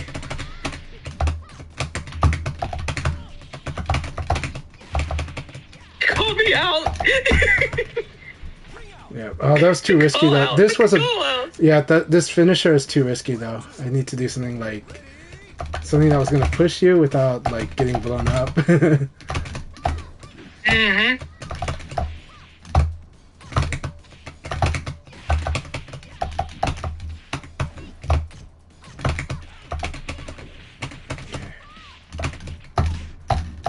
Two more there. I need to evade cancel more if I evade. That's good.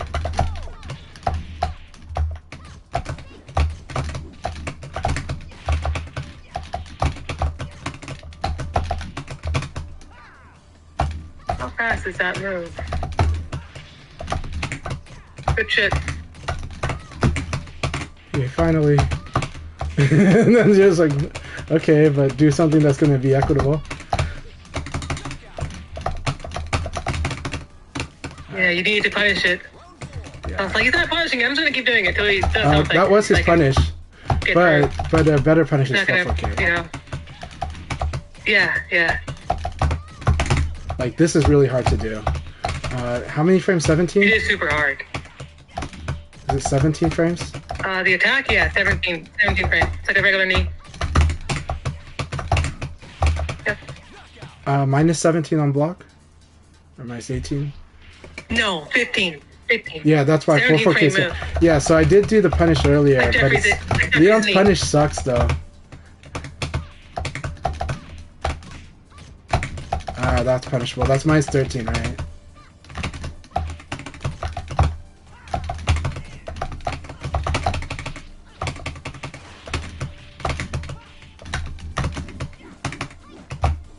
What?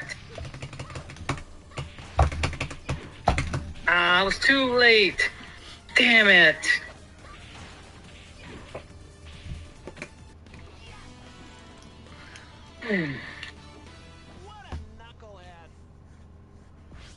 Damn.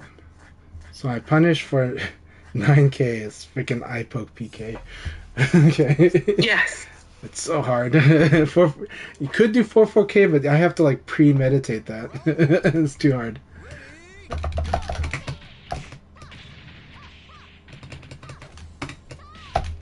Yeah, respect the 9K. Look at that. Round 2. Ready, go!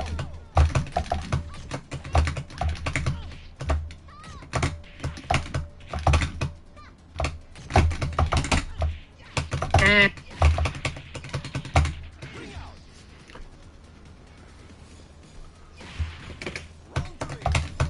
Ready, go!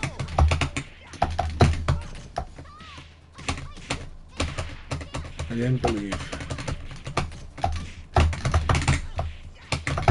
Okay. Thought I faded.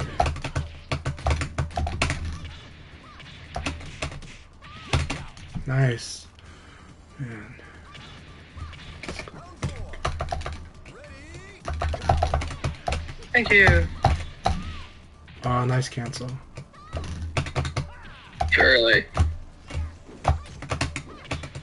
Hmm.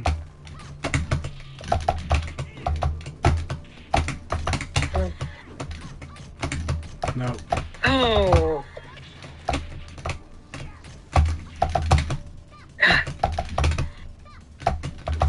Yeah. Just can't repeat it because 9P is so good. So, it's too predictable. Yeah, because Gotta clear the after tunnel break, vision. you're -3, right? Yeah. After which one? Yeah. After a throw break, it's -3, right? I don't actually know. What is I've always assumed it was like a -5 +5, but no, I think it's 3. I think it's -3. I'm pretty sure it's -3. But when you're side turned like that after the break, I think you end up being -6 Probably. because you're effectively side turned during it. I know I deal with that all the time because my throws mostly end up being side turn when they're broken. Oh, crap. Nice, nice. 9P's doing work for me by the edge. It's doing so much work, yeah. I am so losing to it all day. I'll work on it. Working on it, but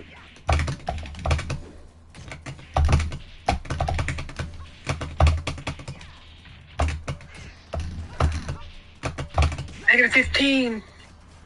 -15, -15, -15. Eye poke. okay. Eye poke.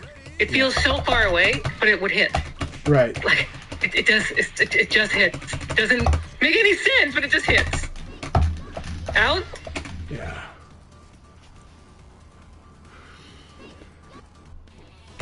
What are we talking about for eye poke? What was that thing you said just now? No, why are we talking about eye poke now? So I'm not following the because you conversation. did that move that was eye poke punishable. It's -15, Yeah, right? yeah. Or Yes. is it only 13? Let's see. The full circular mid of yours? Yes. That's Yeah, the yeah, yeah. typo, Minus correct? 13. You're Or it's right. only 13. 13. 13. Yeah, 15. I thought so. Yeah. 13. Oh, not eye poke. Okay. That wouldn't work anyway. Oh my gosh, 9K is so good. Tip.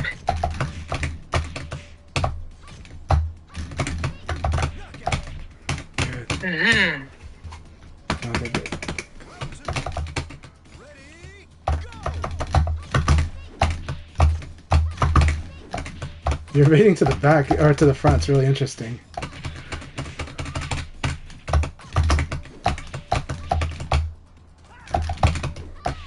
Okay. Very interesting. Okay.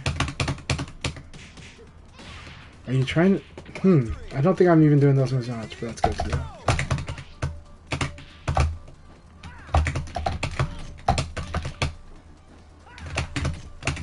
Good breaks.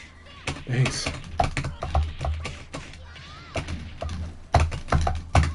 Really? Ooh, okay. That's totally the legit thing to do.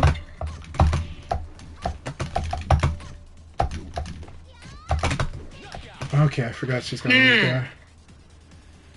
-8? I want to say 8. I don't want to lie to you though. Oh, It's okay. 8 or 7. It's one or the other. Okay, so it's a Nitaku. Got it. Yeah. Okay, so that's what happened. That's really cool. Okay. Yeah, I can't use my my 4-6P to get under your jab Yeah. from -7 against Right. because your jab's too fast. I Right. can only do it from -6. I think I might be wrong. I'm Okay. like forgetting a couple of these specifics here. 7s and 8s are hard for me to memorize. I don't remember all of those. It could be I can't get under your jab from -8, and the rest of the cast I can do it from -7. I think that's how that works. Hmm. Can I carry you? Can I carry you? Yeah. Mm, This attack here. those throws are getting you. The throws are punishing me, yes. My throws are punishing me. Yeah, they're getting you killed by the edge.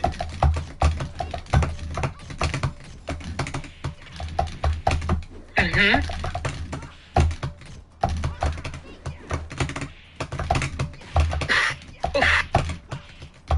Yeah, with just how far you go. Okay.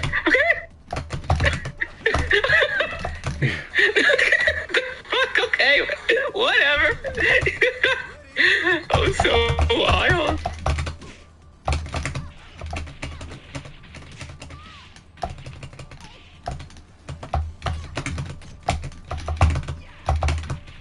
Mm-hmm.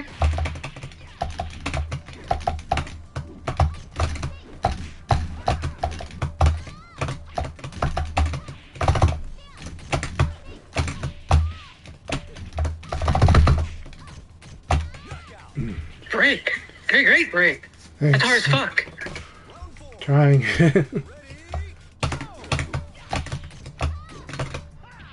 No.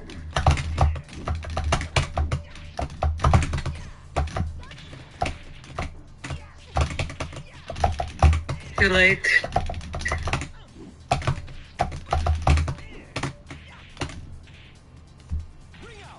What is going on?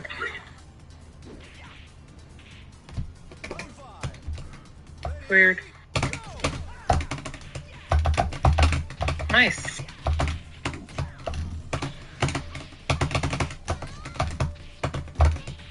Hmm.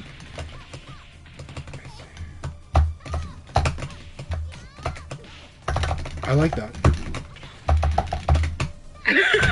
Into the air. Mm. That delay got me. I did tell myself to hold guard, but I hit a button already. I'm like, ah, dang it. I mean, I typically don't do that follow-up anyway. I typically do something else.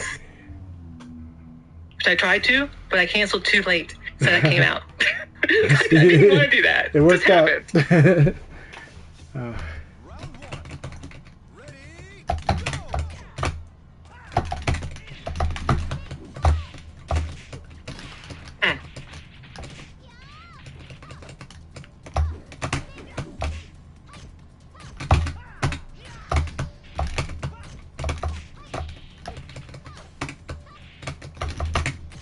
Too late.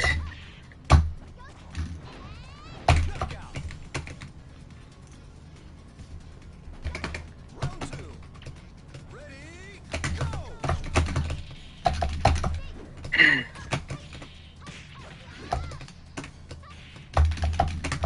Too late. The character. Nice. Thanks. I see why you're throwing now. I see what there. I see why you're doing that now. Okay, can't do it there.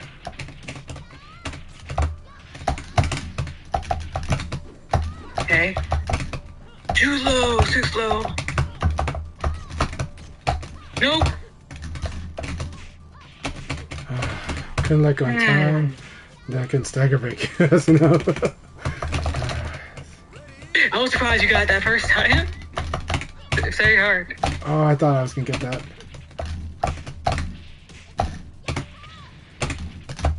Well, no, too far.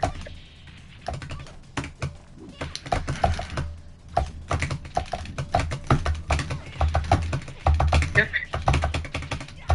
Break that shit, please. It's so hard to break those. Good breaking, blocking. Good blocking. Ah, you went for that. Okay.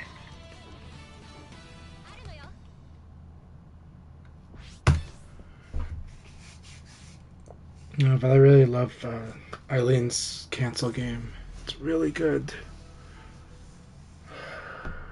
Yeah, I've had to improve it because of how you're responding to certain things. It's So it's great. great. It's, You've just tonight. Literally tonight, I changed my cancel approach because of how you're responding to a certain thing, and I now see some other options that are available to me that I wasn't really exploring before. Thank you.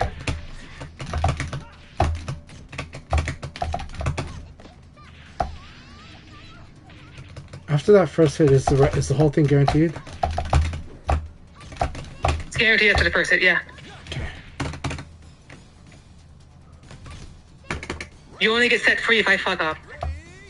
Point. Oh, that's so nice.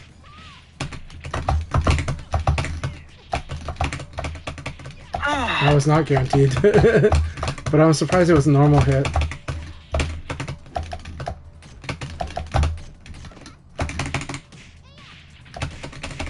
bring out, please.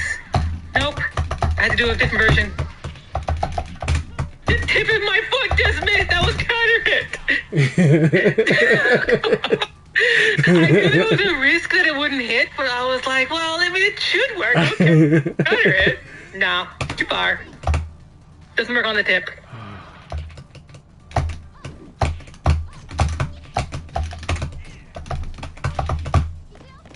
Mm-hmm.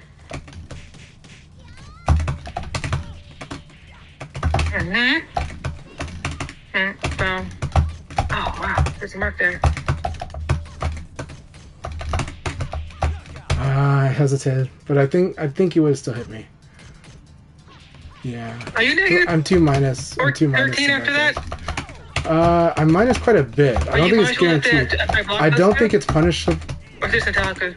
I don't think it's. I think it's just punishable? Nitaku. I think it's Nitaku. I think it's Nitaku. Okay. I've never blocked it. That's why I was like, I don't know exactly what I am here. This doesn't typically happen. No, I think it's Nitaku. I think it's -6, but it's weird because it's also Okay. minus. But it's also like -4 on hit or something. So it's like, it's. It might be Lion guaranteed. being lion. It might be guaranteed, but I don't think it is.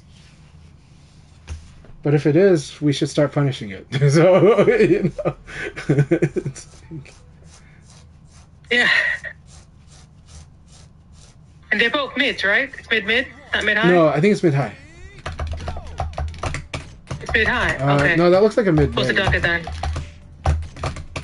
That's what, yeah. I think it does look, it does look like a mid-high. that looks. I tried to duck the second part.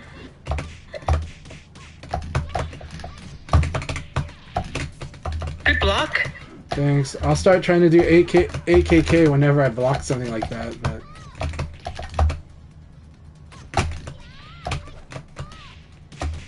Yeah. Okay, here we go.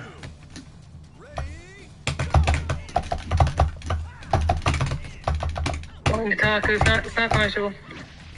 Okay. Okay. I like that does damage against Eileen.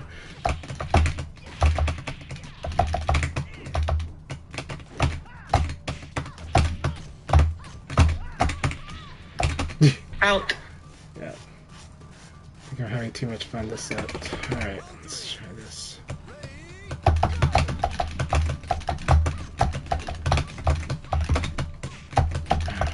Input it through too early. Mhm. I just did a lecture about that. Yeah. Tried.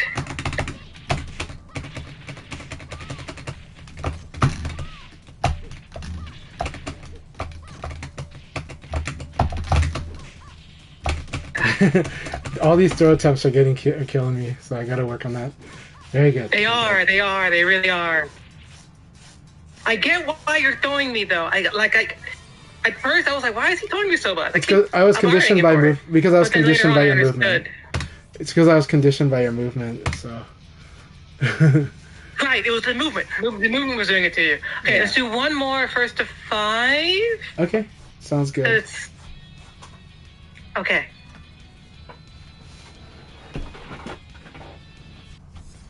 Yeah, I think you're using throw to try and stop me from evading around you. Yeah, something like I think so. But Yeah. again, have to adjust the other way too. So, but I appreciate this session so much. This is going well. Yeah, a fast half circular would stop what I'm doing. If you know which direction I'm gonna go, Yeah. like that. That's the answer. Not throw.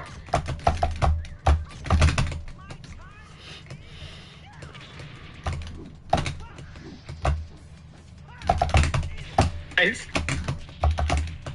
Combo. Should have just gone for it. Yeah. Oh my god.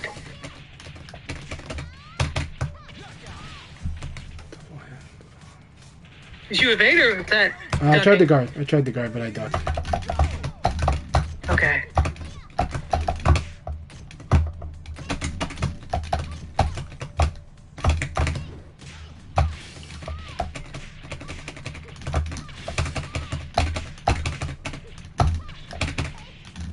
I see.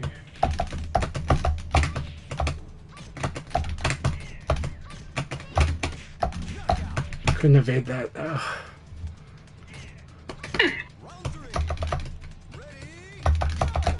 Should have been able to. Wasn't counter it.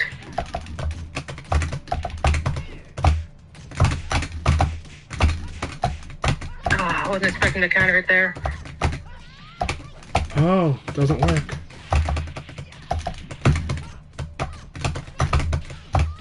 I see.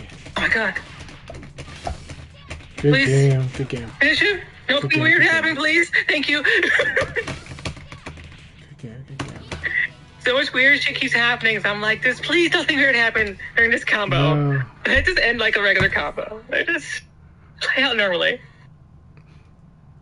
Okay, her Superman punch. Mid or high? Yes. It's a high, right? Mid. It's a mid. Shit, that's why. Okay. Mid. No, it's It's mid. a mid. It's not. It's not. Yours is It's mid. not Vanessa. It's not Vanessa. Okay. I tried to do what you do against Vanessa. Plus against 3 it.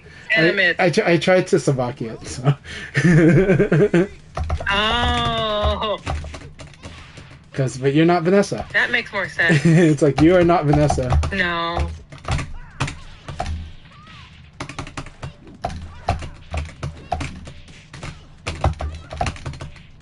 I hit the wrong direction.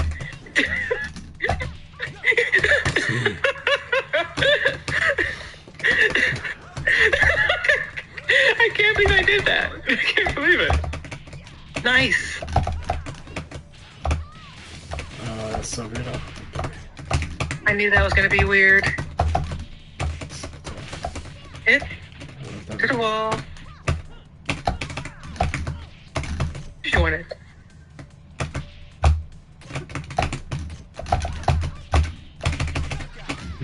Okay.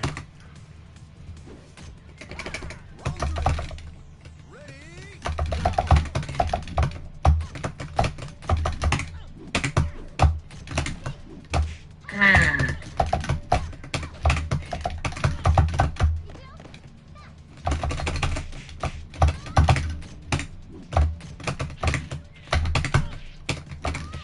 Okay. Gotcha.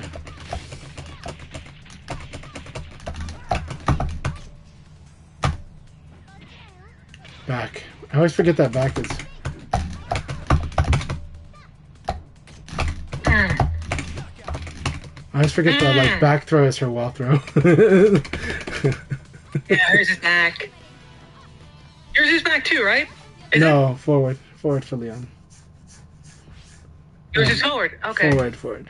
So I've been free to that. Yeah. I've been free to your forward throw. Forward throw are in the wall situation. He always wants to do forward throw for all of the throws that he has. Yeah. Okay. But ring out, half circle back. If at the very edge of ring out, half circle back, because the escape would also push them out of the ring. Alright, but his wall. I'm asking about his wall throw. Yeah. It's Wall back, right? always forward. Okay. Forward.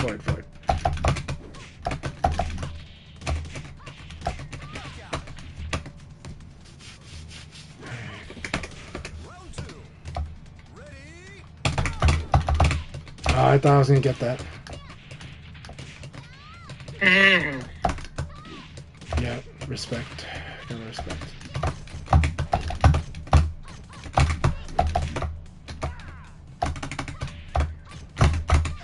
Mm. Was that AK? No. I don't remember what it was, Okay. but it wasn't that. I was hoping it was, because I'd be very happy if it was. Wishful thinking on my part. Okay, I'm too desperate there. I see a whiff and I want to hit, but I'm not close enough to hit. Okay. Alright, let's do Yeah, this. I'm trying to use your aggressiveness against you there. Yeah.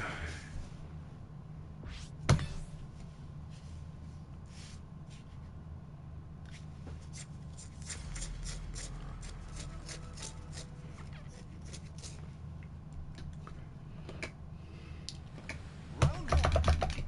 Ready?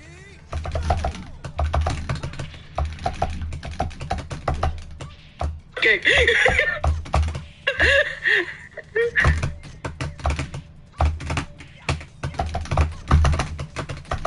Nice. Yeah? Yeah? Oh.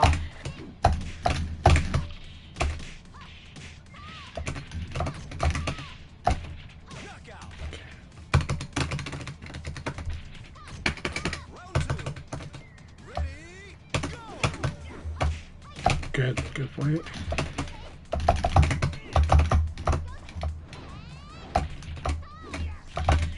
Hey.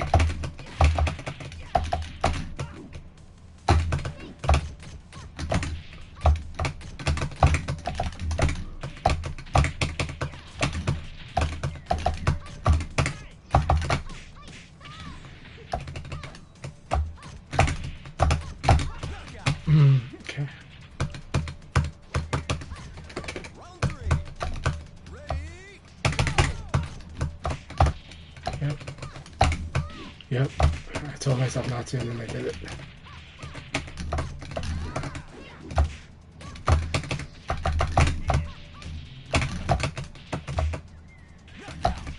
Mm. Good game. Mm. Yeah.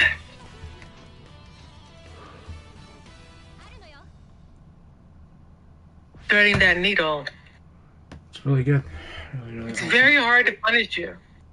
It's very hard to punish your style. It requires a very exacting approach. And if I'm like off by just a hair, I get blown up. But that's been our sets the entire time. Like, It still feels like that. It felt like that when we started. It still feels like that now.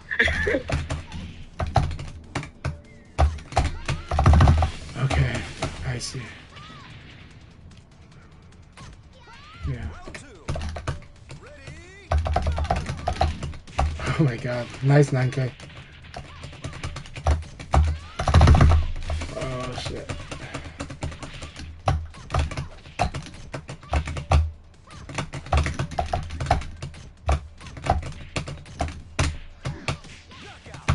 Getting too desperate. Too desperate. Round three. Ready?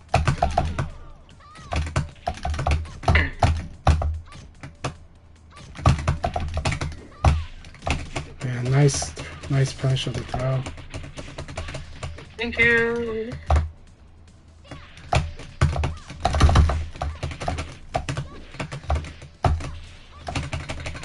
Knockout. Ah, good set. Good games. I'm Good plus games. there still. Yeah, good set.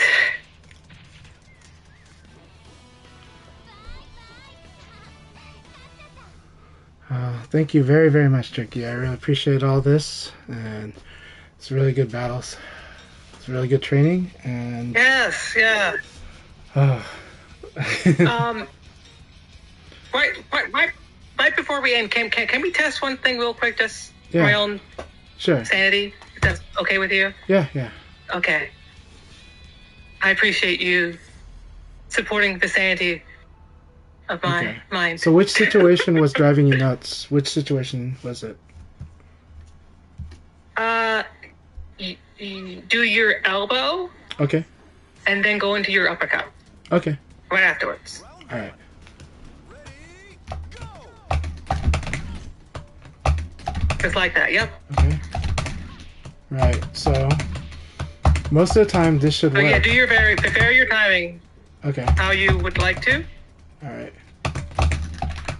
Because I was doing this, So move. and I But I will just that one situation, not others. right. But this is Yeah. what was happening in the match. Just, And this is where you were losing it. but that's something else.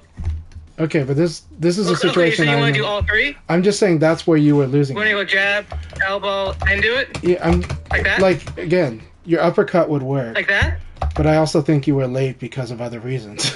So, but yeah, Yeah. Well, okay. Yeah, I hear you. I just.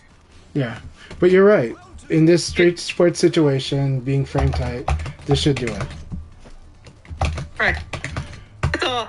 Okay. But there that's are my sanity check. That's it. okay, but I So will let's say see. some uppercuts it does beat actually, and so it's weird, but it's also like Well, I couldn't hear breaking through. some words dropped out. What? What I'm saying though is that against some other characters, there are situations where it wins against the uppercut. It's weird, and so it's like, but Like I'm that glad one? that it's not working here. Yeah. But again, That's like I need a shoulder. yeah. No, Same kind of thing. Right. It's not exactly Yeah. the same, but it works similarly. right. Correct. It's like what Do I. you want to try after jab, elbow, then do it? Because that might change things. It really might. Well, no, You want to I'm do talking that, then I'll do about. it? Yeah. I'm talking about. There's many reasons you could have been late. So, and I know there's a specific reason you believe you were late, but I think that there's many reasons you were late. So, but I was just saying. But there's also, like, it beats Brad's uppercut, and then but then it doesn't if like he does a slight change. Like if he delays, it beat his uppercut wins. It's really weird. So it's like, you know, Right. But this isn't one of those situations. right. Okay, so yeah. Right. So for your sanity, That's what I was your trying to uppercut should communicate. always This isn't win. that situation. Yeah, your uppercut should always win if you I buff had it. cause I had this before. That's why I was like, this doesn't work. Right. Okay. I kind of we're arguing about this. I know how this Yeah. works. Okay. But it's fine. It's fine. And now Yeah. now we I'm trying Yeah. to bring you out so we can. Okay. We know. I don't. So the only reason I wanted like to really Like, make that point super clear yeah, because you're playing really risky. I know I am. Like But what's killing you. okay, I appreciate that. Yeah. So like that's maybe part of why Okay. you're playing in the way you are because it works. Well, And certain characters, certain moves, very specific situations, and not in others. and it was working today too. Just like my shoulder does. Like I'm agreeing with your point, but I'm also going to say that Yeah. it worked multiple times. So under the situation, it worked. But you're right. If it's frame tight, it's not going to work, and that's why ultimately I need to Right. do that. Then I'd also have to say again that Yeah. move has weird things. If it's side turn, I don't know how that changes it. So it's like, you know, It changes it a whole bunch. Oh, fuck. Yeah. Yes, does it change it a whole bunch? yeah, You know? That, Right. yeah. Side turn? Hell yeah. right. That's totally different. No, but it's well, yeah, but it's also not winning just because of the frames, though. I'm saying like this move does some weird shit. So yeah, Right, well then, figure Yeah. out what the shit does so that when Yeah. you get hit out of it, I got hit out of it because this doesn't work here, as Yeah. opposed to I got hit out of it because, I don't know why, right? right, Because I do see you use that move a lot. And Right. I get why, because it works in a lot of weird situations. yeah, And so what I did in our set later on is I did moves that I knew would beat it. yep, correct, And- correct. Just when I felt like you were going to get desperate, you throw that move out, I get a Yeah. counter hit, and, I just kind of run my mix afterwards. Yeah, So I get that you want to make an aggressive style work. yeah, At the same time, I think you're not adjusting yeah, to being punished. right, And, like, okay. I know you like that move. It's a good move. Not Well, saying no, don't use it. But I am saying you I- have to know when it's not working and to stop. I think you saw me slow. Like, you have to know so I that. did slow down using that move in the second set. Yeah. But what I'm saying is that I was using it for while it was working, and Yes. it blew you up a few times. Now you made the adjustment, Yes. and then I did make the adjustment too. But you're correct that like I am overusing it because if it's getting punished a few times, that's a lot. So, and I agree. But Yeah. yeah, Yeah. but I was just saying that like. Yeah, like on Oki. you But there's don't two have reasons noise I'm that- using in the first set. There's like, two reasons I'm using it a affects you lot, on- though. The two reasons Yeah, I'm go using it ahead. a lot. The first reason is because it was working. Okay, so that's a Yes. reasonable reason to use it. The second reason was to just basically we're testing it out while we're fighting. So it's like, and so it's Yeah. like, okay, if this move is driving you nuts, let's keep working on it. So and that is what I'm gonna do in a sparring session. So, but yeah, but I do hear your points, and you're right. Like in this -5 situation from the elbow, specifically, like your uppercut Why are you should always throwing a work. 15 frame move out when I'm throwing an elbow in front of you? Right. Yeah. Right. Like Yeah, when you're it blocking should, it should the only yeah. take like maybe twice for you to Yeah. realize that like I'm going to do this to you and to stop. And to stop trying it and try something else. Yeah, so I'll work on Consistently. that. Yeah. Like so I'll work believe on that I'm going to do it on frame. I'm going to frame perfectly, Yeah, attack you, and like, I'm not going to wait. I'm just going to hit you. Okay. So like yeah, you also have to kind of respect your opponent Yeah, in that yeah. sense, and that like Right. I'm not going to mess that up. but I think I'm not always using it. Later on, of course I'm still going to use the move. It's one of Leon's best moves. Yes. But now I was trying to use it in different situations, and most of the time my objective is not to cheat on the elbow. Usually my objective is I think the opponent is delay attacking. Yes. And so now sometimes I Yeah. overread and sometimes I'm tilted, so I'll do it more when I'm tilted. But Yeah.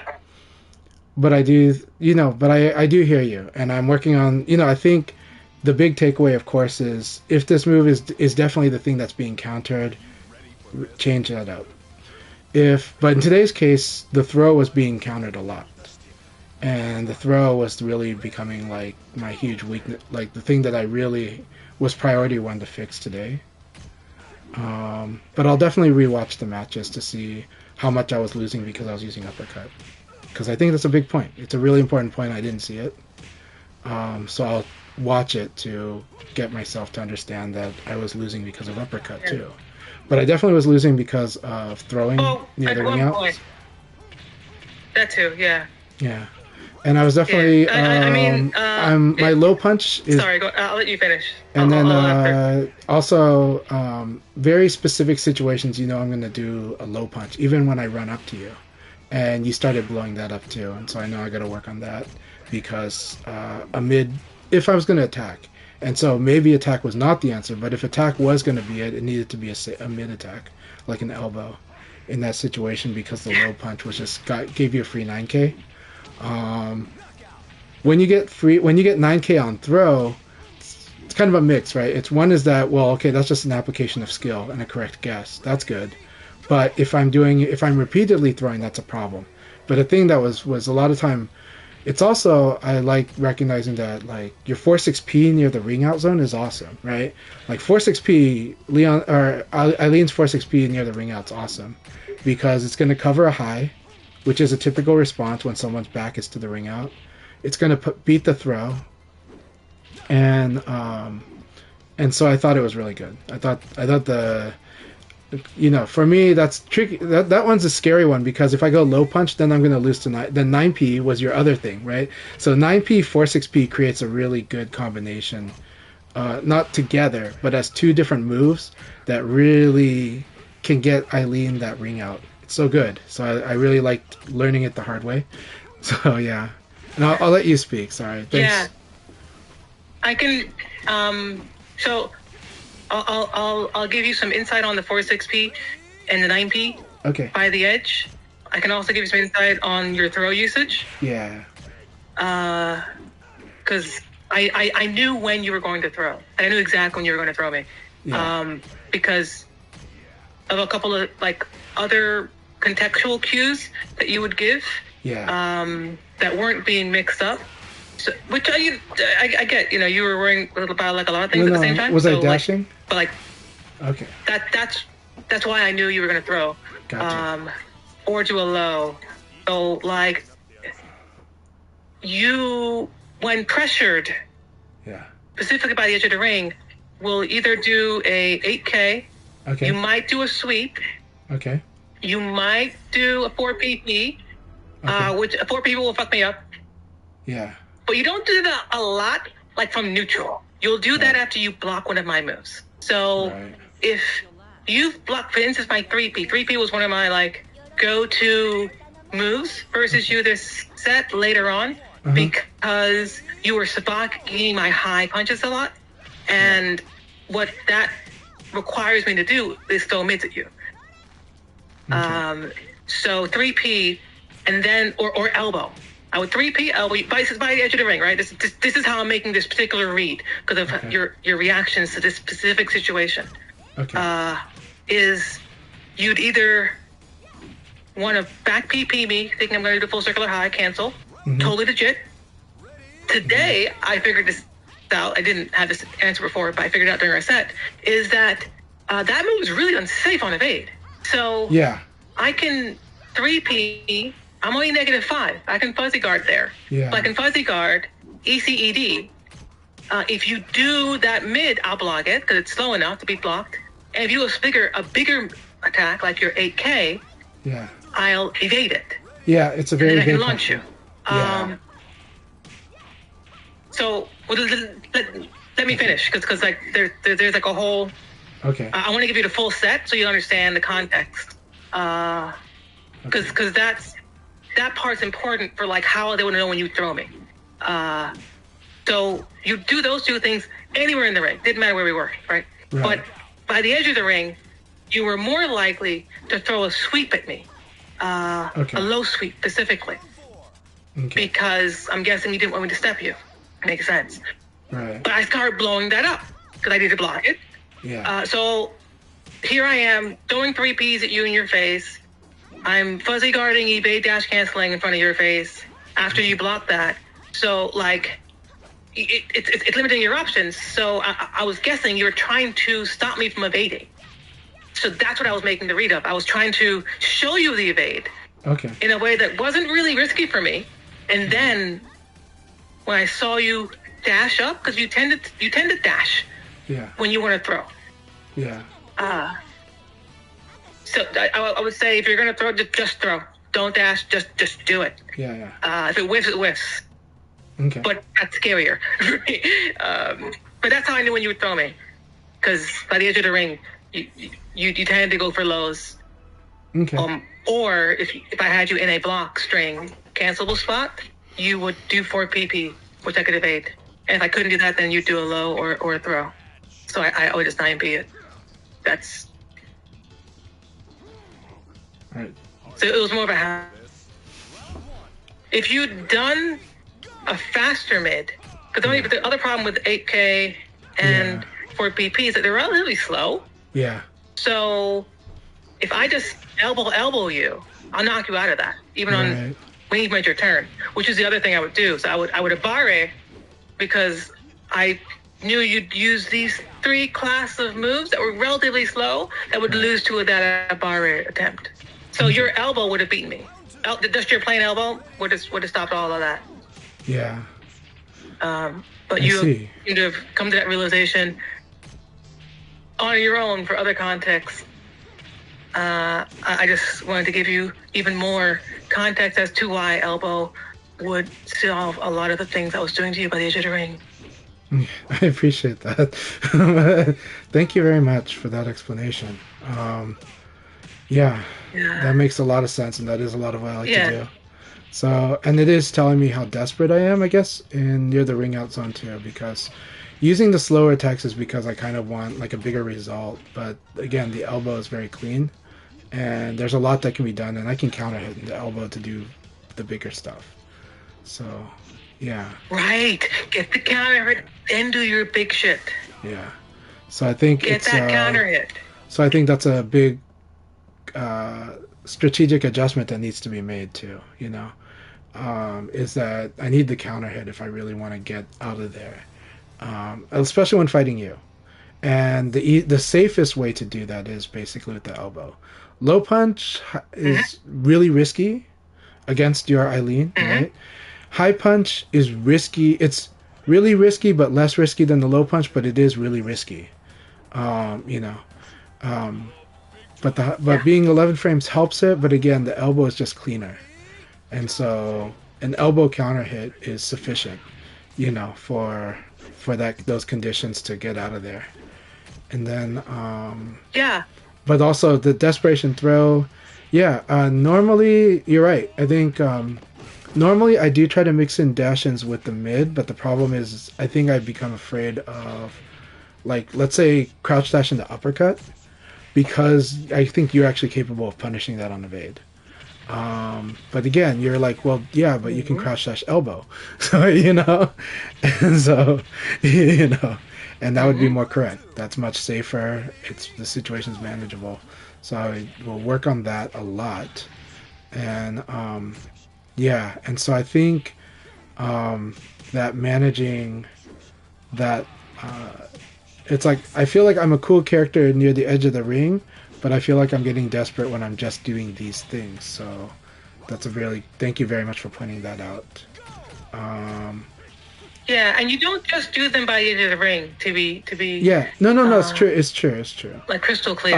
I think This isn't an edge of the ring situation. It's Yeah. just your options become more limited by the edge of the ring. well, one thing that You tend. yeah. Go ahead. Do you want to go? Or you want me to go? Either way. Okay. Yeah. You tend to those 3 options that back PvP during my box rings. Yeah, 8K, 3K, sometimes half circle, yeah, forward P, that little circular. yeah, Those tend to be your go-to moves in neutral when we're both around, like, you know, -2, -5, maybe Yeah. even. When they're all like, except for your 3K. So, Yeah. you know, your 3K is 17 frames. Yours is slow, actually. Right. Yeah, they're all kind of slow Well, no, they are so. moves. So, yeah, you have to earn those moves. Yeah, You can't just throw them out. right. That's why you have to either block one of my moves that's plus -6 or worse, Yeah, which I do. You're blocking a ton of my moves that are -6 or more, then you can throw those moves out. right. But if you're going to do them at like -2, -3, you haven't earned the right to use that move yet. You're going to get blown up for it. And that's to be like Yeah, I much more specific. Like when Nero and I tell you you're being risky, that's what we mean. The move choices are fine. It's when they're being used. You can't use them at -3. You got to get to -7 or Right. 8. Okay. or 7 or 8 actually. 7 or 8, either one of those is fine. Okay. And then do that. Then those mixes are really fucking scary. Yeah. The moves are great. Yeah. They're I'll great work moves. on that. I'll work on that for sure. I Yeah. I fear when you start to do that. Yeah. Suddenly it'll be much harder to block. Well, there is a side project, but again, I think I need to work on what you're saying first before that side project is really like the side project can be a small side project, but what you're talking about takes priority, which is utilizing the frames better. But after utilizing the frames better, the side project was trying to understand your evade logic was really hard for me to follow, and that's good. That's really good. Like it confused the hell out of me. I was just like, because I don't think I was surprised how often you would evade to the front, and and you would even do it in like repeatedly. So that's like caused me to really be confused a bit. And then when I switched to like the other way, then I was surprised when you evaded that. So I was really surprised by that. Let's assume it's a Yomi read, but I was really surprised because I think I was doing a sequence I don't actually normally do, but maybe I have been doing without knowing it because I'm using them in a different context. So there was maybe a string of games where I was trying to see if I could half circular you. It's more like as a challenge to myself, but also to try to understand what's going on. But I was really surprised how well you evaded. But maybe it's the slowness of the attacks too, and I don't know if that's it. So, Yes. Yeah. It's the latter. Okay, so It's the slowness of the attack. you're actually evading yeah. evading front and back based on the attack animation. Can you say that one more time? I lost you at an important word. What was So that? you are evading based on the attack animation sometimes. No, I'm evading. Well, I mean, I'm not picking the side based on the attack animation, because that's too hard. Yeah. I make a decision on that one. Right. Where I make a decision based off of is my frames. So Okay. I know when I'm -5 or Okay. -7. Specifically when you're blocking my moves. When I'm Okay. blocking when I'm being hit by your stuff, I don't always know exactly. I know like when I get countered, elbowed, or countered for 2P. I know what those are. Okay. But typically you don't go for those moves after counter hit those attacks. You go for other stuff. Right. So specifically, you tend to use these attacks when you're blocking one of my moves. Okay. And those frames I know, Okay. 100%. And I know roughly how fast your moves are. Right. And those half circulars are too slow to Yeah. hit me if I go the wrong way, if I cancel. Right. So Well, I would just dash cancel. Okay. Okay. I think I get it. Okay. Yeah. Yeah. So it was a read, but like it was a read with a heavily weighted deck. Yeah. Where I'm like, I can do this and it doesn't matter. Like if I get it, I get to punish him super hard. If I don't get it, I get to Okay, I understand. block Okay. it. And then I get So what you're frames. doing? Okay, you're just Yeah. you're using a really good But- application of ECD. yeah. Okay. Understood. That makes more sense. That makes a I'm lot u- more sense. I'm using a what? No, it makes sense. I get it now. Okay. Thank you so much. It makes a lot Yeah. of sense to me now. All right.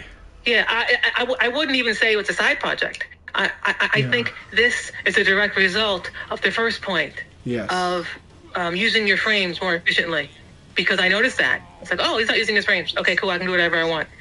I can evade his impunity in these specific situations. So, Right. like, I'm hyper specific about, like, situations Yeah. and what options are available to me in those specific moments. That specific range, that specific ring positioning, all those things matter because everything can change based off of that. Right. So I'm tracking that and tracking you and tracking myself and tracking everything else. So it's a lot to keep track of. So it can get, overwhelming. Yeah. No, it makes a lot of sense. It yeah. also explains to me why sweep was working quite a bit until you started punishing it. But yeah. Yeah, it was working yeah. a lot. No, it But was it's working good. a The sweep lot. is good there. No, it's yeah. I guess I blocked it enough that you didn't want to use it. Yeah. Well, it was working a lot for the first half of the session, right?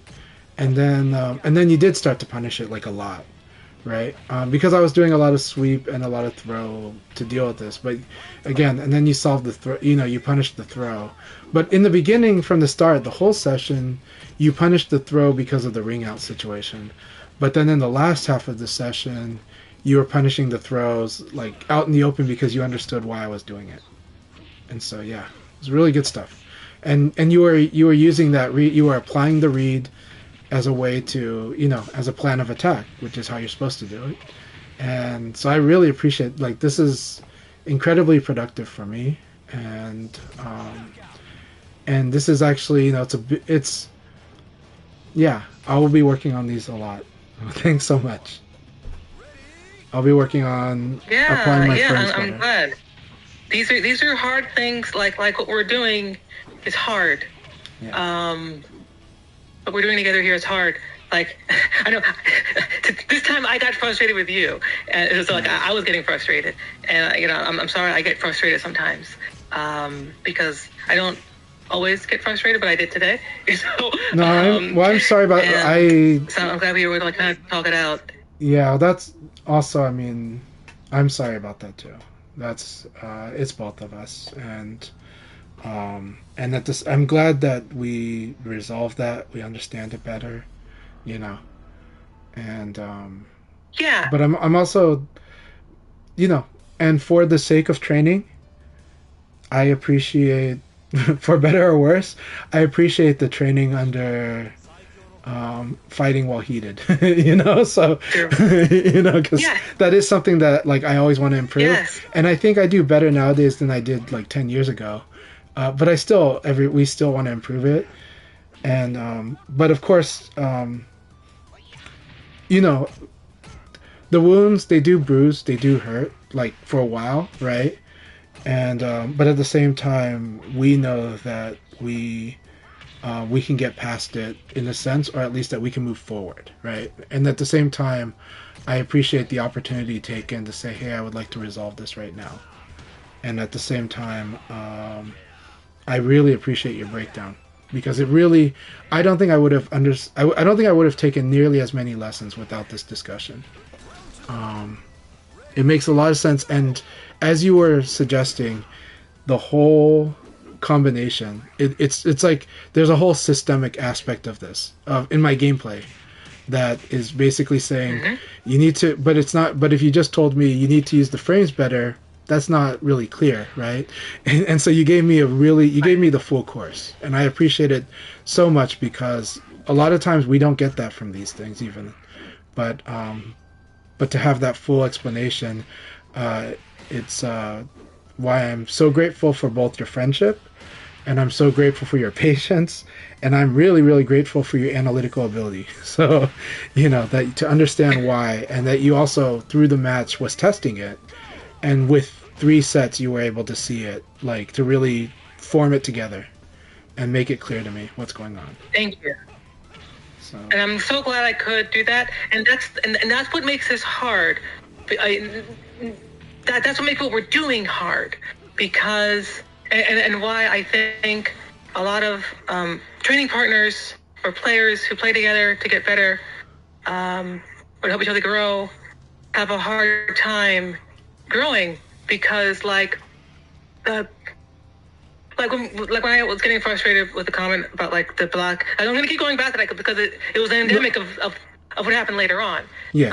It was an example in our conversation, in our words, of what the conversation in the game was. Yeah. And it was. So which is right, exactly. So like after that conversation, I was like, okay, cool. He's gonna keep doing this. Got it. I'm just gonna blow him up for it. Okay, like I get it now. Like, it's fine. But then other things can happen and all that other stuff. So yeah, that's the risky thing. It became really clear to me that you don't understand why you're being risky, but necessarily, or like what you're doing specifically that is risky. Yeah. And how those actions have downstream effects on other reads that now become way more risky for you because you're not doing other things that you shouldn't be doing, but now you have to because of the way you're playing in situations like what I just described. Like, you block an elbow, your elbow gets blocked and you do uppercut. And like that's one of your mix that you are depending on working. And once that stops working, you might try something similar to that in other situations. But you adapt faster when it comes to like your back PP. When I start blocking that or stopping my attacks and not canceling, you stop that pretty quickly. But there's certain things like 8KK, you don't stop that very quickly. Okay. Granted, it's hard to punish and you have a good mix around it. So like that's why I didn't bring it up. Okay. I won't bring up things that I'm like, that might be a good mix. Maybe you should keep doing that, okay? I'll only bring up things that I think might be getting you killed. Yeah. Basically. Well, okay, yeah. But that's hard. Yeah. Completely. Well, what I will This is the say, hard part. what I will say to add to your point earlier about 8KK, because it's big and it represents what we talked about today. 8K is it's a really good move, but it's a risky move, right? Because it's a crush, that encourages a Leon player to use it as a Bare, right? But it's really a Nitaku move. Now, here's the problem. When used improperly, or when egregiously used against the frames, let's say it that way.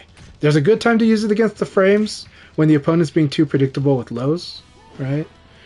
But when it's being used egregiously outside of the frames, the problem is, as you have, your ECD becomes really powerful, right? Because 8K kind of sucks if it gets blocked, and it really sucks if it gets evaded. It's horribly sucks when it gets evaded. And if you're able to cover the other direction, if you're able to ECD towards Leon's backside but cover all of his front-facing options with the ECD defense, then suddenly the chance of now this 8K becomes a liability, because this 8K is going to definitely get blown up. And you evade launched it, right? If I remember correctly. Maybe a couple of times. The hard part with your 8K is that you have a follow-up. Yeah. Well, that's why, like, I don't always evade it right on cue. Yeah. So I'm typically hesitant to launch you after that because I don't always know exactly how much time I have to press the button. So I tend to sometimes wait unless I'm really sure. And I think that's 1000% the way to do it, because I do think that 8K is a move where people shouldn't do the follow-up in general, but they should do the follow-up when they see the opponent basically, blocking and try to punish, right? Or evade and punish, But even then, it's going to lose to a low because that second kick is a high, and it's going to lose to 4-6P, It's going to lose to a lot is Right. So it's like, but 4-6P, then the counter 4-6P is just me It won't blocking. lose to 4-6P. Yeah. 4-6P is really slow. 4-6P is slower than your I see. 8K. Yeah, but Your 8K is like 18 frames, right? Yeah, but it's just like if fighting another Leon, if Leon recognized that he's defended 8K, he should just 4P. Like, he can just 4P for free to do something else, I'm sure. But again, he can also just punish and do 2KK. But then that Leon just has to block and defend. But either way, 8K does suck if it gets evaded. But again, the proper use of the frames is what's important here, and understanding that even if a move is already risky, it's just that much more risky when you're ignoring the frames. Yeah. And what makes moves like Eileen's shoulder or 4-6P? Oh, 4-6P. I want to tell you one more thing about 4-6P that you should know. So my 4-6P doesn't go under your 12 frame jab. I'm like 11 frame jab. That's 85% sure this is the number from -7. So Okay. I'm -7. I see. I'm fairly certain you will be able to jab me out of it. It's either I know -6 I'm safe. -7 I'm not.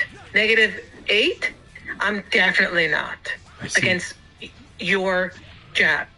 So your jab is still an option for you if you think I'm going to do that particular move.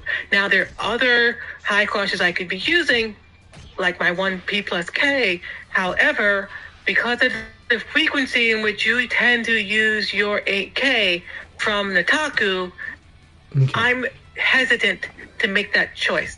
So, but like, I just want you to know, like, that's there for you to jab me out of if you have that read on me. Yeah. And I try not to do it. I think you can hit me out of it, but it's, you should know.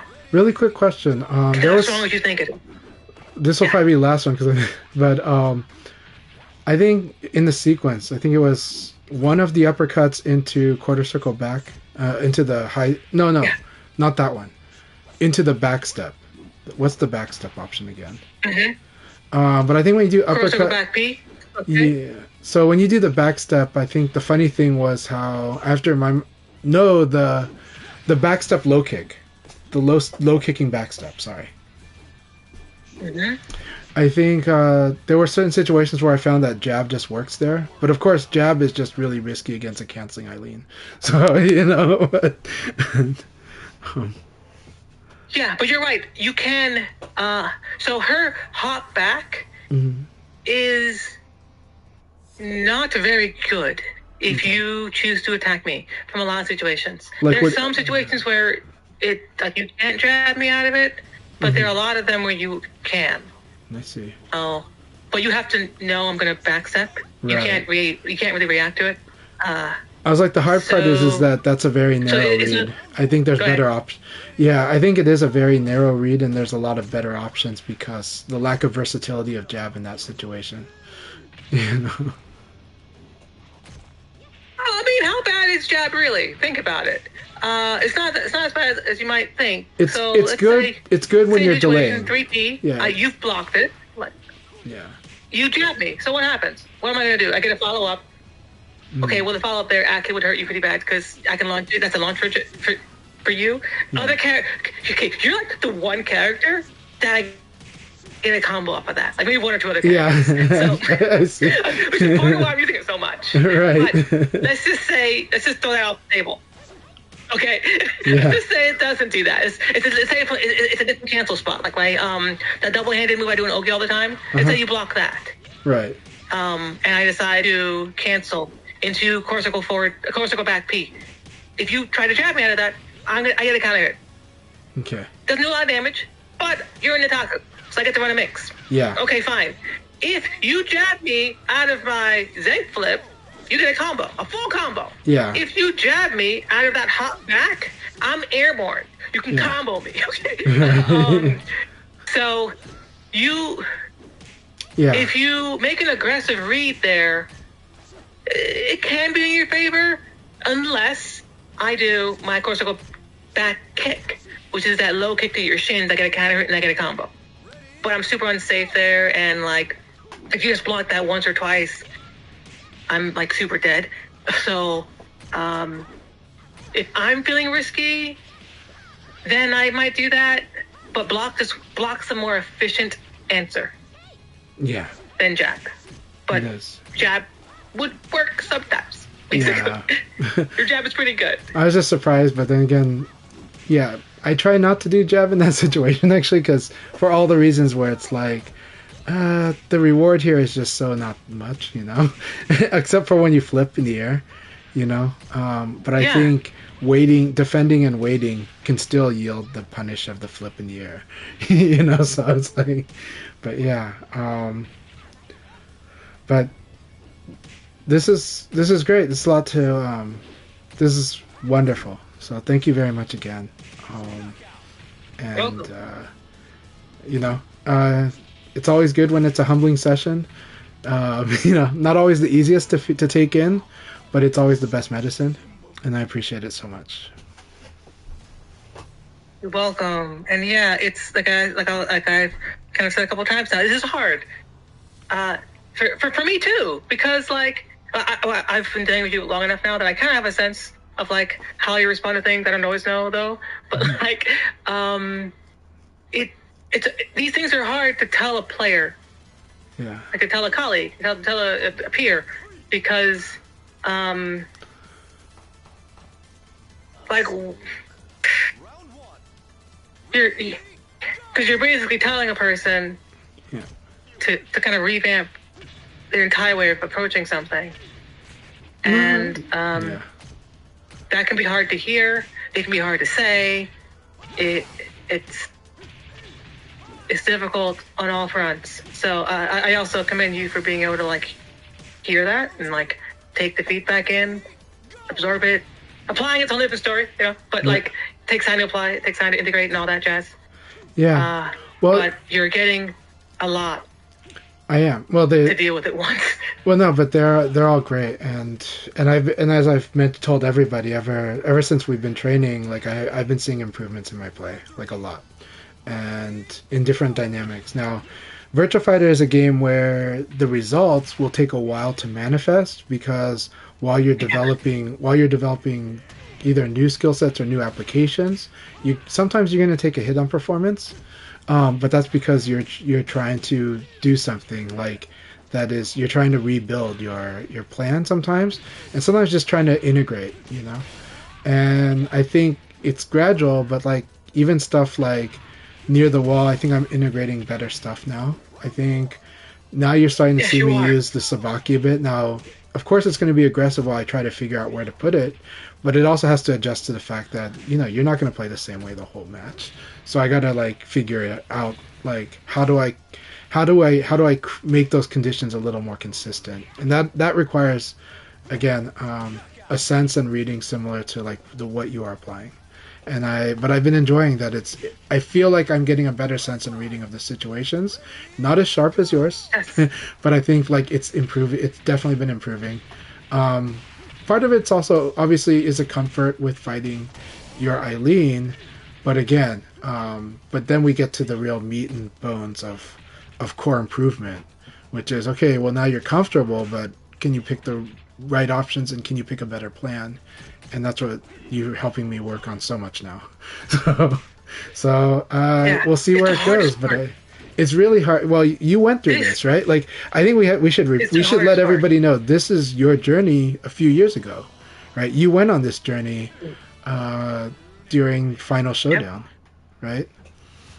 So. Yep. And so, Yeah, I've had these exact same conversations with Adam, Denkai, Rodney, even Chief Slash many, many moons ago. yeah.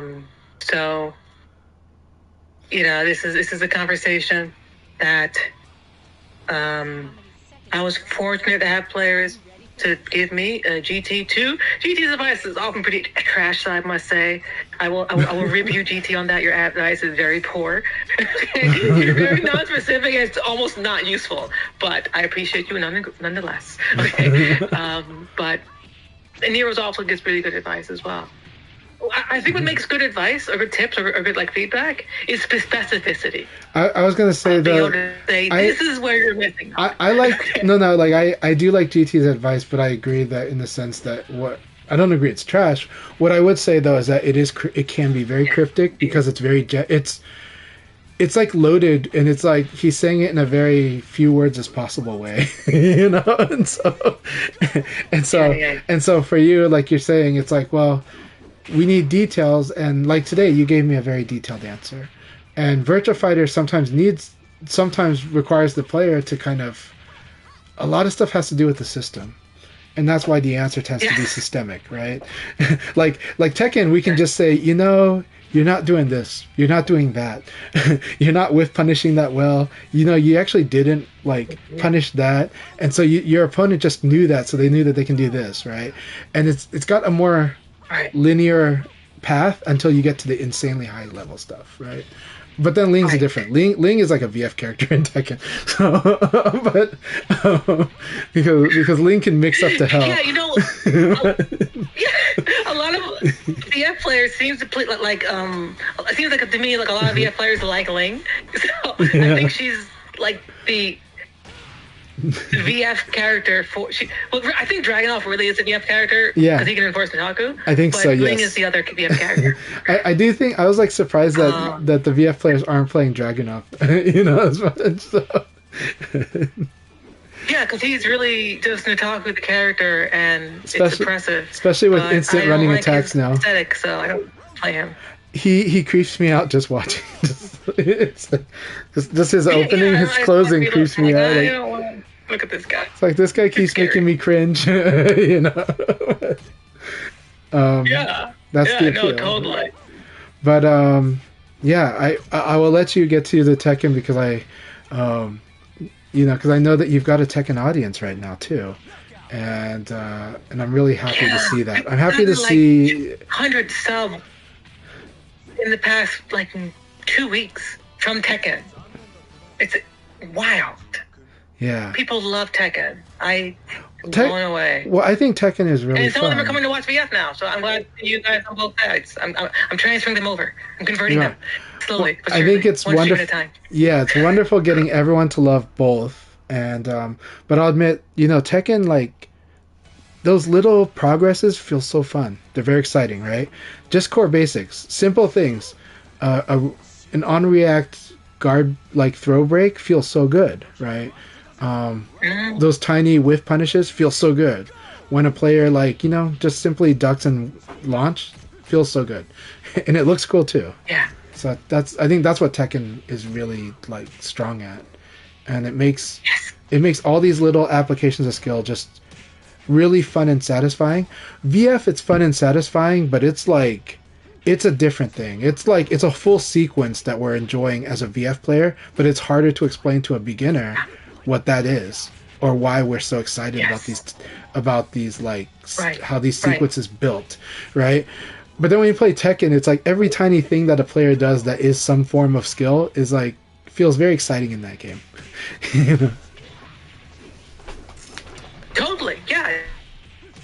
No. It's the tools in that game are so potent. I was thinking about that, as I was playing this week. I'm like, what is it I was trying to say? I'm like, it's the potency. There's some tools in that game that are just straight up broken until you learn to punish them, and then they become like nothing, and you never see them again. Yeah. And every move is pretty useful. Everything is balanced, basically. Yeah, no, absolutely. That's not the case in Tekken. I was like, Tekken has some bullshit that's like just totally imbalanced, and you just don't have that in our game. well, it's like I'll make this quick and I'll end it because I know, like, I really want you to get your audience Yeah. back up on Tekken, but Thank you. but on VF, I would compare it as like the game of Go, where there's all these little things to think about, and there's a lot of give and take, and there's a lot of changing your options because of your opponent. So it's really dynamic, and it can be hard for a layman to follow, Tekken is kind of more like, like this super exciting kind of like chess, because you're taking pieces off the board. You're like, your opponent can punish that. Okay, don't do that move. Like, you to reopen stuff is a little harder, and so a lot of pieces get taken off the board pretty quick in Tekken. The higher level you go, But that Right. end game is still a very In our intense game, battle. they stayed on the board. They do, right? Like, there is a way to use really slow attacks in VF. And it's really scary when they use them. Go ahead. Yeah. Yeah, I like that's part of what I like about our game. It's that, like, all of our tools are utilized. We get to utilize all of our tools, and at like all the levels. While in Tekken, you get to utilize certain tools at lower levels, certain tools at mid levels, and then at the later levels, you get to use tools that are more VF-like, effectively. If you're playing like a top-level player would, or making top-level player choices at a lower level, you have to play very cleanly and already understand a lot of other stuff in order to really effectively apply it.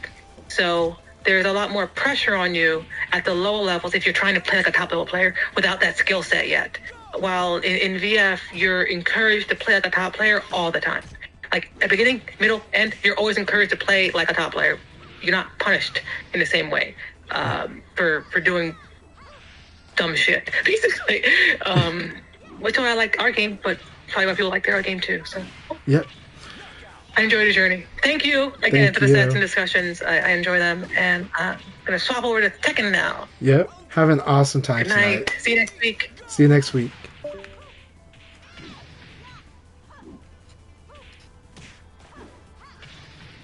All right. I had a wonderful time with Tricky. And yeah, and I hope Tricky is okay about how intense our conversation got. I believe she did. She handled it well, and that, like, I was being really harsh, again. So I really appreciate her patience and her grace, or her being very wanting to resolve it, but at the same time also wanting to be very productive. And so I think we had a great conversation. I think we had an awesome session actually. And as I told Tricky, when things get heated, I do take that as not that's not something I want when we do sessions, but when it happens, I do tell myself this is where I need to train how to fight in this mindset too, because that happens at events too, and it's a strong player management skill as well. But Tricky's 100% right. I do need to apply things even more deeply with usage of the frames in a more in a stronger way where the mix-up is more optimized too. And I will work on that. So, reading what the comments said, Joshua Pac-Man, really good to see you. Super Famicom, yeah, Tekken has 30 years to be appreciated by mainstream. Well, yeah, VF has also had 30 years, but I know what you're saying. And Tekken has definitely had a good spotlight ever since Tekken 3. It really has. And in Japan, Virtua Fighter is appreciated, but that's because it's been Virtua Fighter was always popular in the arcades in Japan. But yes, in the West, definitely a lot more about it that could be understood better and better appreciated. And yeah, I do like hearing that the Evo Japan, the comments were people were really enjoying that and felt it was more readable. That's wonderful. Nala Strawberry, Vanessa has a useless move. There's less than 1% of the moves in the game might be considered useless, but I've successfully applied some pretty dumb moves, including Leon's hopping punch. Not talking about his combo launcher. I'm talking about like his just basic hop and punch. But it was funny when it was used and worked out. But yeah, I think Final Showdown should be enjoyable to watch. But I think if we're talking about when Sega says something about how to make the fights more exciting, and by that they don't mean mechanically, they just mean the presentation. I do think there's some things that can be done to make it exciting, but I think there's also ways to add context and even change player play patterns, not the game itself, but the general use case. I have a private vision of a VF6 that I think could be very interesting and could be both very appealing, but also a way to get people to understand high-level play more and enjoy that high-level play still without sacrificing the high-level play. And I've been thinking about it so much for the years that I think someday I'll just try to make that pitch out, just put it out there, because I'm not going to end up working at Sega. I'm not going to end up having this job, so I would like to just sometime put that vision out there. Just say, this is how I imagine a VF6. Yeah. Her taunt? Okay. Well, taunts are good because there are some people who tilt when you taunt them. And that's the use of a taunt. Yeah.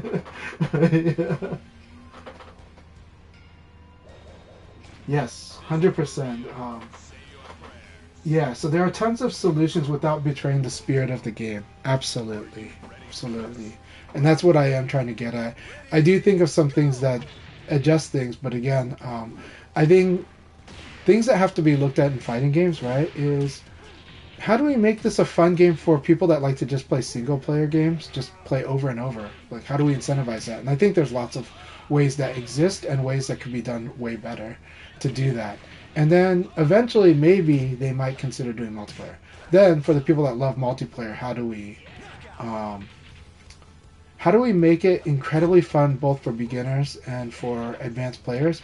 And then for the beginners who get really good, how do we make it so that they want to eventually, if they get good enough, they want to play with the advanced players? And that's another thing. I will give a controversial view that I've mentioned many times on my stream, but it's kind of hard. I think the future of a robust online fighting game environment, I think sadly it does require a really good and difficult use of bots. And I don't mean bots to beat you up. I mean bots that are actually trying to do something along the lines of playing in a way that feels really good for each level of play of the game. And I think that's important because because for an online environment to thrive, people have to feel like they can always get a match. And if you just rely on just the players, no matter how you feel about it, even if you feel like you never would accept bots, you will feel the game is dead if you can't get match made with people online. And so I think that's always going to be part of the solution in the future, because it's just there's a limit to how much you can have from just the player base itself. But so what I mean by that is traffic begets traffic. So traffic begets traffic, yeah. Mini games are really good. Now, what I would say, Virtua Fighter 4 Evolution and Virtua Fighter 5 Vanilla, their quest mode integrated mini games in a good way. License mode, I think, does not integrate mini games in a good way because a lot of people don't enjoy the license mode. I enjoy it, but a lot of people don't enjoy license mode. They do get bored of it. The AI might be too easy for some, and then they don't even get to see if there's a custom combo mode there. But then it's like, at least in Virtua Fighter 4 Evolution or VF5 Vanilla, they had the custom combo mode in the quest mode. There was a tournament you would play, and everyone had custom combos, and that was fun, right? You're like, oh, here's the custom combo. I think something like that needs to come back into the single player loop.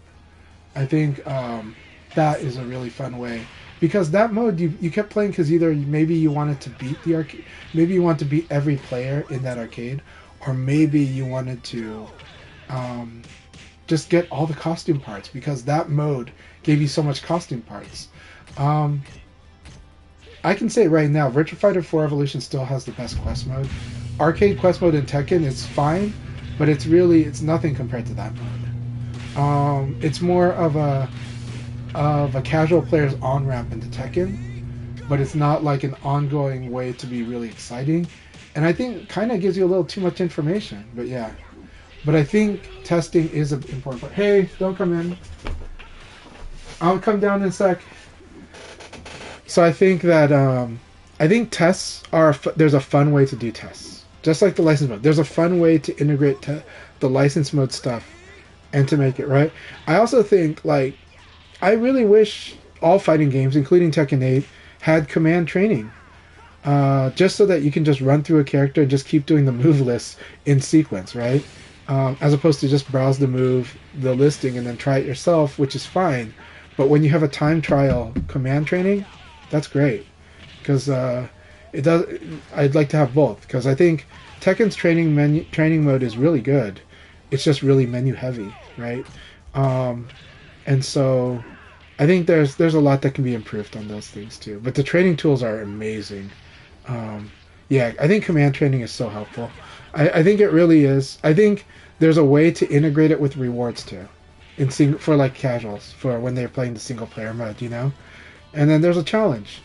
Use every single one of your character's moves 10 times in the career, or 20 times 50 times in the career. And then there's a tracker, right? And then as you're playing quest mode, you're eventually doing it, and you're like, oh, I haven't used these 5 moves. Let me try to do it in a match, you know? Just little things, and then you get a costume. So having to earn these cool things, you know, of course there's a fine line between rewards and FOMO. So we don't want to FOMO the formula, because if you FOMO the formula, you're going to force... FOMO to a degree is okay, but daily grinding until people burn out and then just quit the game entirely, we don't want that, right? But we do want constant reward structure. And constant reward structure is really important for the single player experience, and integrate it with the multiplayer, which is Virtua Fighter 4 Evolution did that too. Even though it didn't have online play, it had the quest mode, you got to unlock costume parts, and as you played multiplayer, you also unlocked costume parts. Yeah, the costumes, yes. Yeah. Yeah, that's true. Sega, I still think that the VF games still fight for having some of the best customizations in a fighting game. Especially when we go up to VF5 Vanilla. Yeah. And so... Miss Crazy... Yes. I hope Crazy Drunk comes back. Yes. Crazy Drunk is. I hope they figure out the internet situation so that they can play really good ass VF more. But I'm glad to see them here, and I think they are still playing. It's just that they're playing on Wi-Fi. So, but I think they'll figure out a solution. It'll happen, or they might have a place to play too. But you know what? Maybe it's not true. Maybe the truth of Crazy Drunk. Maybe they're preparing to fight in Japan. I'm hoping they are.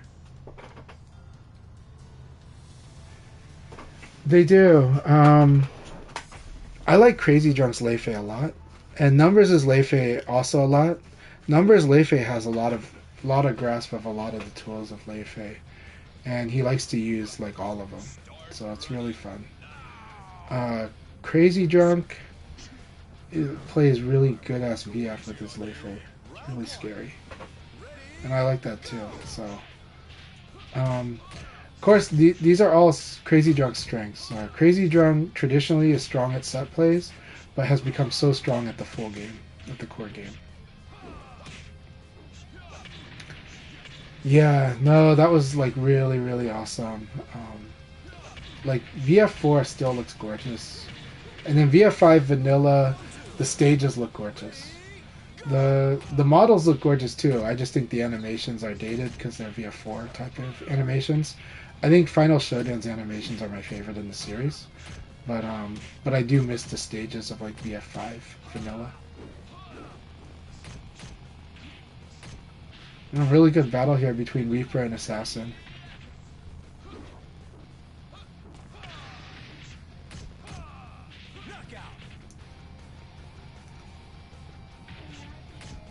Love you too. I'll be out soon, okay? I'm almost done with my stream. That was my daughter. She's so sweet. I'm so grateful for my children. I feel like the luckiest dad in the world. Luckiest husband in the world too. So, yeah. Pie Stage. I like Pie Stage in Ultimate Showdown, but in Final Showdown it's like the Windows XP background, yeah. So much the Windows XP background.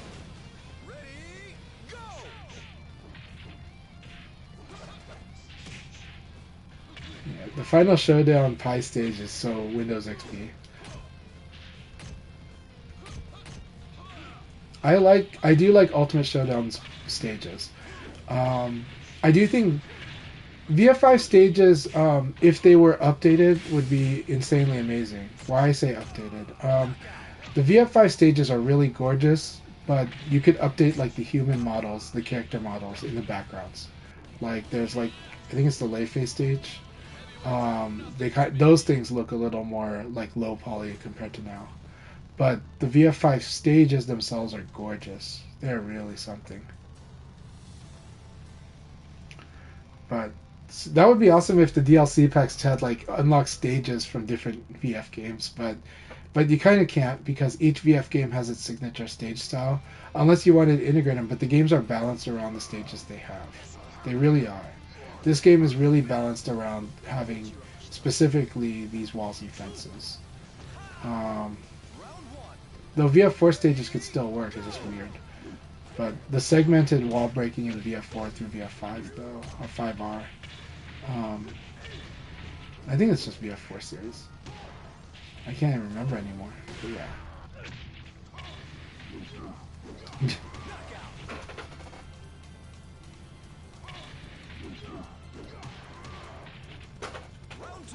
Yeah, but you know, it's really, you know, I'm still loving VF the absolute most.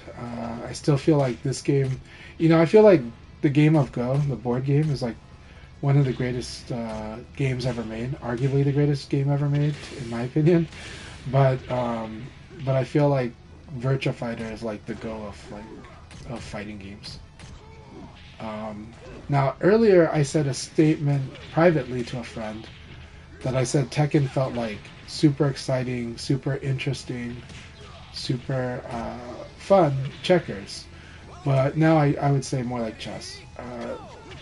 And yeah, between the players though, there is a lot of taking moves off the board. So yeah. Yeah. Well, sometimes you can't have everything, you know. And we do, yeah, we do have to give credit though for Tekken on both its marketing and its community and what it's done because, like the point we made in the stream a couple weeks ago is that Tekken did not always have. Round 4. Tekken did not always have. Like Tekken 7 was not always so popular. It was popular at the start, then it lost popularity, but it did regain itself. So there's something to be said about that. Tekken Tag 2 didn't know favors, and Tekken Revolution probably didn't know favors. So it had to go through quite a transition before it's become now feeling so big as it is. And then when things are big, everyone feels like it's always been big. Back in the day, if we're talking about VF versus Tekken, VF2 I think was more popular than Tekken 2. Tekken 2 was where Tekken started to get more interesting for a lot of people, but Tekken 3 is when Tekken was pretty awesome, and it was accessible because by the time Tekken 3 came out, the PlayStation had been out for quite a while, had a couple of years. So now it had a player base that could play Tekken 3 at home. And Tekken 3 is a really good game. It's a really fun game, really good game. And Tekken Tag is also a really fun, good game. But, when people are like, wait, like Tekken Tag didn't have that many players on console, it's like, well, okay, but it was a launch game. It came out on the PS2 during the PlayStation 2's launch. And the PS2 was considered a very expensive system for the time. It was, it was the same price as usual, but it would take a while for people to get the PS2. I didn't buy a PS2 until until VF4 came out, but also, and mainly like I'd bought like Metal Gear Solid 2 without having a PS2, and I didn't buy a PS2 until Virtua Fighter 4 came out. Similar on the Xbox though. Panzer Dragoon Orta, I owned that before I had an Xbox, for like months before having an Xbox. So, alright, it's time for me to go now. My kids are calling, but thank you very much for all your support, and I really appreciate these sessions with Tricky. And today it was very humbling. I think I can give her a much harder time next time, and I think I'm definitely gonna be trying to work on the things that she had brought up. Excellent. All right. Thank you so much. See you later. Cheers. Ready?